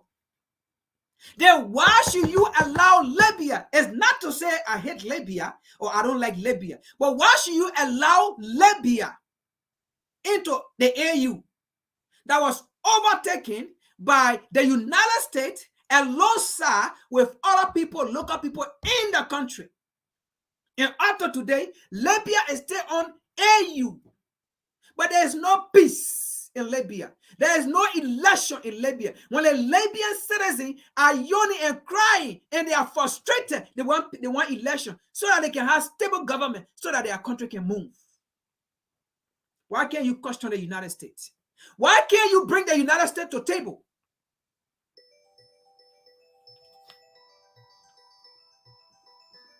Why can't you bring the United States to a table? Why? But these countries that are fighting for independence, these countries that are fighting for freedom, you sanction them more. Do you know what sanction is? Your own African nation, you sanction them. You agree to the United States to sanction them. You agree to Europe. You agree to UN to sanction this nation. Let's continue here. The authority of head of state and government decided to maintain the existing sanction on all three countries, and to impose travel ban on members of government and other senior officials on all three countries.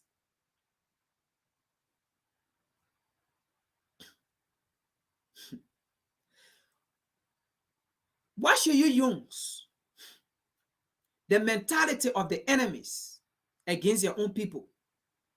You know what sanction means? Sanction is war. Sanction is hardship. Sanction is captivity. It's dehumanizing your people.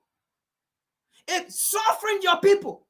You suffering another Africans into that part of Africa, on the African continent. You allow colonial ballers to divide you. You see people in Burkina Faso, you see people in Mali, in Guinea as different people on the same African continent with the same color, carrying the same name as African. But you see them different because the colonizer told you to be Nigerian, to be Ghanaian, to be Malian, to be Liberian, to be Senegalese. But at the end of the day, that common denominator is African. And you sit down there, you allow other people to oppress your own people. EU will never sanction any European nation, despite their ill.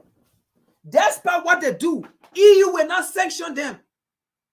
Because when EU sanction any European nation, they are suffering their own European citizens. You dummy, you don't get it. Yeah, sometimes we have to say these things because it's frustrating to see Africans sitting there thinking that they are exercising authority. You never exercise your authority to question the United States that went and killed Gaddafi.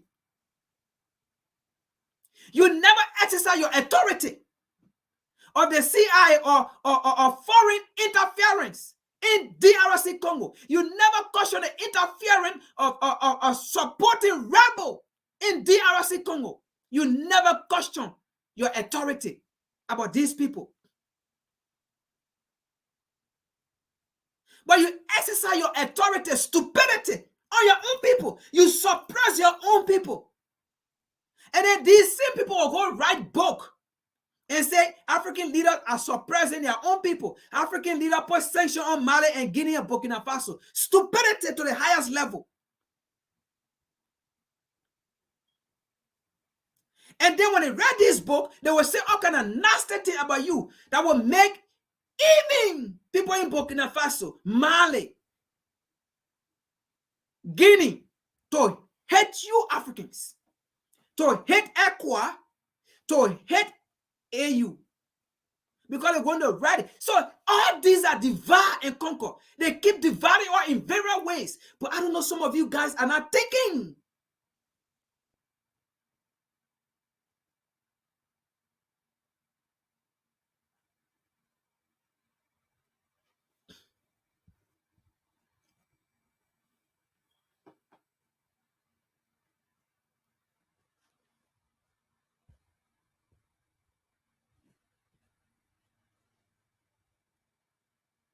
There's something I want to read here. I don't want to read the whole thing, but there's something I want to read here.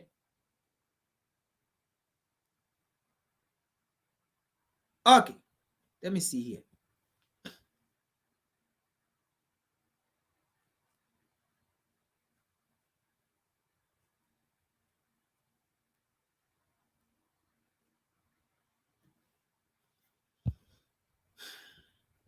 I don't know where I saw it. I want to read something here, what they're talking about, calling on international partner, all kind of nonsense.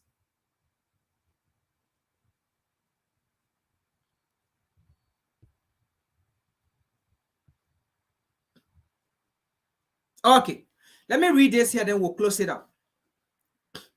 After they explained their nonsense, they came down further, they said, and in fact, let me start from here. What they did here, they said, the foreign minister of Mali, Guinea, and Burkina Faso had traveled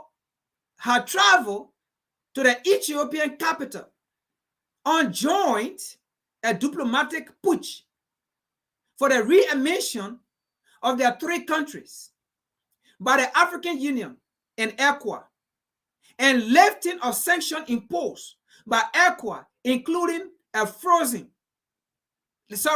freeze on financial credit and limited contact with other members of the 15 native community. Now, you sanction these people, you put ban on them financially. How you expect these people to function? How you expect these people to rule their nation? How you expect these people to provide for their people? How you expect these people, countries, to move forward? How you expect these nations to move forward? How you expect this country to progress, to provide good life for their people?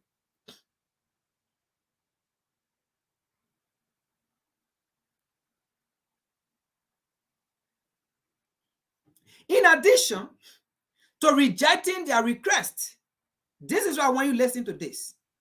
In addition to rejecting their request, and this is where all these decisions are not made by Africans. In addition to rejecting their request, the ECWAS, Economic Community of West African States Summit, also called on the African Union, the United Nations. You see the stupidity here. The United Nations and other international partners. Who are those international partners? They say United Nations. Mali went to the United Nations, and Mali accused France to the United Nations that France is using her airspace, the Malian airspace, giving supply to the terrorists, which Mali said they have evidence that France is supplying the terrorists with supplies. And those supplies could be ammunition, it could be food, it could be medical supply. But guess what? The United Nations, instead of the United Nations investigating the problem or looking into the problem, the United Nations rather went to start blaming Mali, that Mali is the one killing civilians. So in this aspect, folks, you can tell the sanctions on this nation are not being put there by the so-called African Negroes or African head of state, but they are being put on these three nations by the United Nations and by these so-called international partners. And these international partners could be individual nations, like the United States, like Great Britain, like France, and other corporations, powerful corporations, powerful colonial corporations in Africa, especially when the Burkinabe government came out and started taking the mines for foreign corporations, and they said they're going to make it state-owned for their citizens to benefit from it. Is that not more than democracy? Taking the resources from foreigners and making it state-owned and giving it back to the people and giving it back to the country? And these people come and tell you to put sanctions on this country, and you sit down there and you say, we invite international partner support. See what I said? The United Nations and other international partners to support the implementation. You see the nonsense. In addition, in rejecting their requests, ECWAS Summit also called on the African Union, the United Nations, and other international partners to support the implementation of sanctions against this nation, the implementation of denying this nation into ECWAS, the implementation of denying this nation into the readmission into the AU. To support the implementation of ECWAS decision on the three countries which are running different but delay political transition program, including election for the restoration of constitutional order. Then take Libya from out of AU right now, and then go after the United States and question the United States, where is the democracy? Where is the freedom? Where is the better life you promised for the people?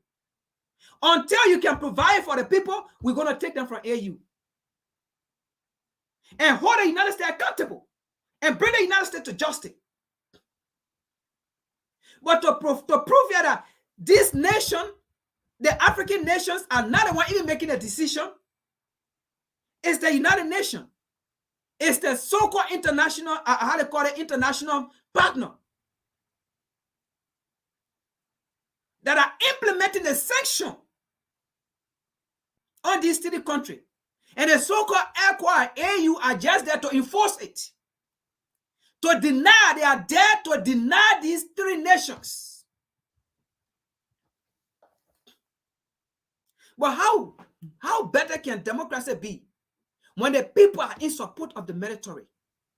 When the people are in support of the military, and when the military are taking the resources for foreign corporation, when the military are saying, we do not want France influence, we do not want colonial influence, we do not want colonial policy, we do not want colonial mentality, they are suppressing us.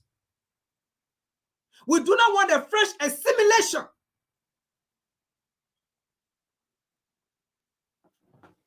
Which one should you accept?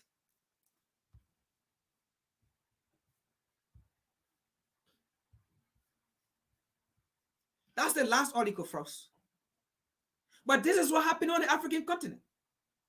So ECWAS and AU, they are truly against African liberation. It is how you will bring peace. It is how you will unite the African continent. It is how you will provide for your African people by putting sanctions on them, by using colonial means. How can you use colonial policy to fix your system? It's just more chaos. It's just more division. You can never use colonial policy to fix your system.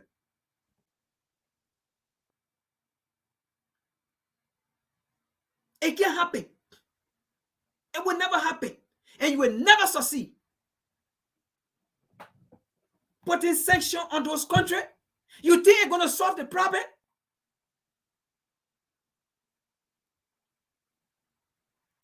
You're going to create more enemy. You're going to create more hardship. And once that hardship, what will happen?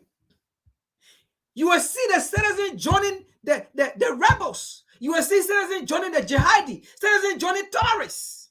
Because terrorists will come in to recruit those people, telling them you can live better life. You can live good life. And this is where these citizens will go. Join the terrorists. Henceforth, you are creating more terrorists on the African continent. Now, nations that border Guinea, they are not safe. Liberia will not be safe because more terrorists will be created. And those terrorists, they will not be finding their way to Liberia as well. Sierra Leone. Nations that border Burkina Faso, they will not be safe because more terrorists will be created. You will be recruiting more terrorists. So country that border Burkina Faso will be in problem. Country that border Mali will be in problem. And that's how they will keep coming. And that's how you will keep producing more terrorists. Hey, African leader, what kind of bad spirit you have in you?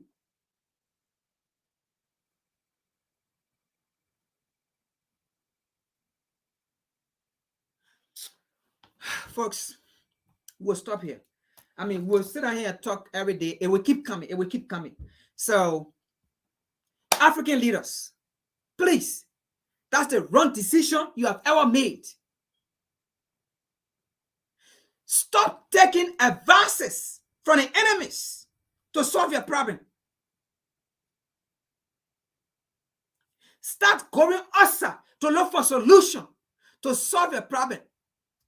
No outsider will give you solution. Because the people you going to outside for a solution, the people you going outside to gain support, those people progress on your demise. Those people become powerful on your demise. The more you go into poverty, the more the progress. The more you go into captivity, the more the progress. The more you become stupid, the more the progress. The more you entreat your people, the more the progress. The more you make stupid decisions, the more the progress, and the more they laugh. The more they excel. The more you make stupid decisions, the more they excel. And you descend.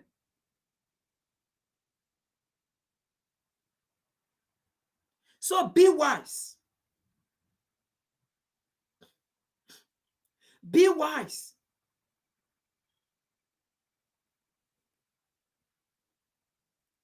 Listen to the people. Sanction on those countries. That's not the way African people should find solution to the African problem. That's colonial attitude. That's colonial mentality. You were the same country yesterday that is same colonial nation. They see imperial put sanction on yesterday, and you got angry. And you know what sanction means? To stack you, to keep you to captivity. You were the same people yesterday. You were the same people yesterday when you came to the so-called African Leadership Summit. You were the same people there yesterday sitting down talking about the sanction against Zimbabwe. You are the same people talking about they should take sanction. You are the same people that were telling the so-called U.S. sanction against Zimbabwe is inhumane. Then how dare you go and sit down there and put sanction on other nations too? Stupidity. When you know it's inhumane, when you know it's another war, when you know it's captivity, and when you know it's slavery, when you know it's torture, and you will sit down here in Washington, D.C. and put it in America's face, and then you go and the same people come to you and say, put sanction on these people, and you sit down there, and then you call these same people. The same people yesterday you were blasting about Zimbabwe. You call these same people to come support you on sanction against these 3 countries. Are you in your right mind? That is why these European leaders, they always say African leaders are stupid. That is why they always say African leaders, they don't know how to rule. They don't know how to lead. When they are saying these things, these are the things they are basing on. But they won't come and tell you, say, you stupid. You still come to us for solution. And we don't get you solution. These are the things they talk about when they say African leaders are stupid. When they say African leaders can't lead. When they say African leaders do not have a high IQ. These are the things.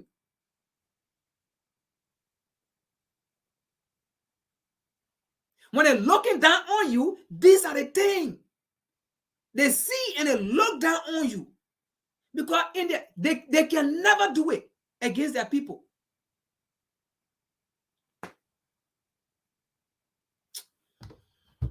Thank you, folks. That's today's presentation. All we say to African leaders, please rule well, lead well. We love you people as much as we are. But please do the right thing. Please do the right thing. Please do the right thing. Exactly. That go to Chad and Niger as well. Chad and Niger as well. They are going all through these things. So you are creating more terrorists on the African continent. You are telling people to go join the terrorists because this is what's going to happen. People will find no option. They will find no means but to rather go join the terrorists and just do the destruction. And that's how you're going to have more terrorists before you make your mind. In the next 1 or 2 years, Africa is going to have more terrorists than the Middle East. Sorry that I have to call it Middle East. But we know how terrorists are created there. But the same people you call them to come and help you, you call them to come and support you to implement sanctions against your own people. That the same people that created terrorists in the Middle East, supported terrorists. And you call these same people again to come and support you to put sanctions on these people. You know what you try to do? You creating more terrorists. Because these people at the end of the day, when the citizens sit down and they talk and they find no means, they're going to join a terrorist group. And then you will find a lion eating its own babies now. You will find a lion eating its own babies.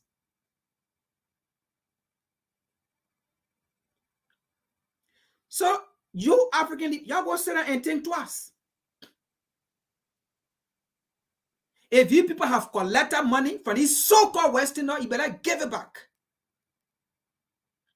Because you are creating problem for the African continent. You are creating more chaos. You are not solving the problem. You are creating more terrorists. Because people are going to find no option but to go support terrorists, to go join terrorists. And before you made a man, it's not just Burkina Faso now. Because first of all, that's why the outsider want for chaos to be on the African continent. Have you not wondered where the terrorists getting a supply? You think these terrorists making arm on the African continent? These terrorist supply come from Ossa. And that is why these people want for chaos to be on the African continent. So the more terrorists you got, the more ammunition supply going to come. And then before you make up your mind, you Ghana, you say now that terrorists come in Ghana. And your army will not win these people. Before you make a man, Nigeria, instead of having una Boko Haram, I mean more Boko Haram coming. More Boko Haram coming. Africa, before you make a man, terrorists there. Liberia, before you make a man, terrorists there. And no outsider coming for it. Since when? 2001 or so, African.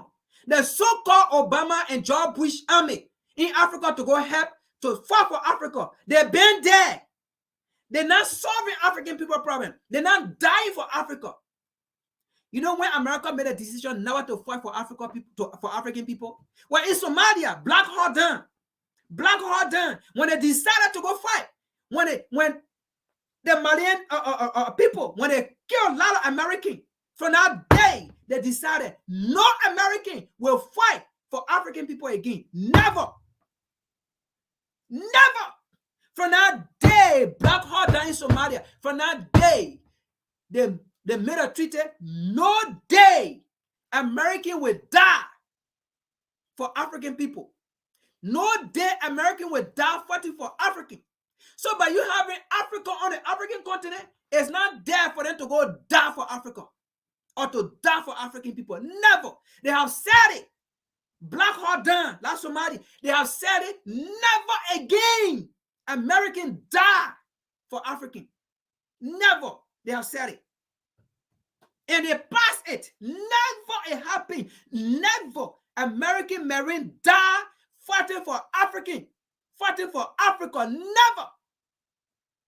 They said it was a mistake. And never it happened. So you're sit down there, create more terrorists. And then you think they will come help you. And then you, before you know, ammunition keep proliferating on the African continent. Sit down there. Sit down there. They come and help you. In the next, that decision you're making, if you ain't take up the last session from these 3 African nations and re-amend them into ECWAS and AU and try to find African solution, you sit down there. I tell you, the next 1 or 2 years, you're going to get more terrorists. And you're going to see more weapons proliferating on the African continent.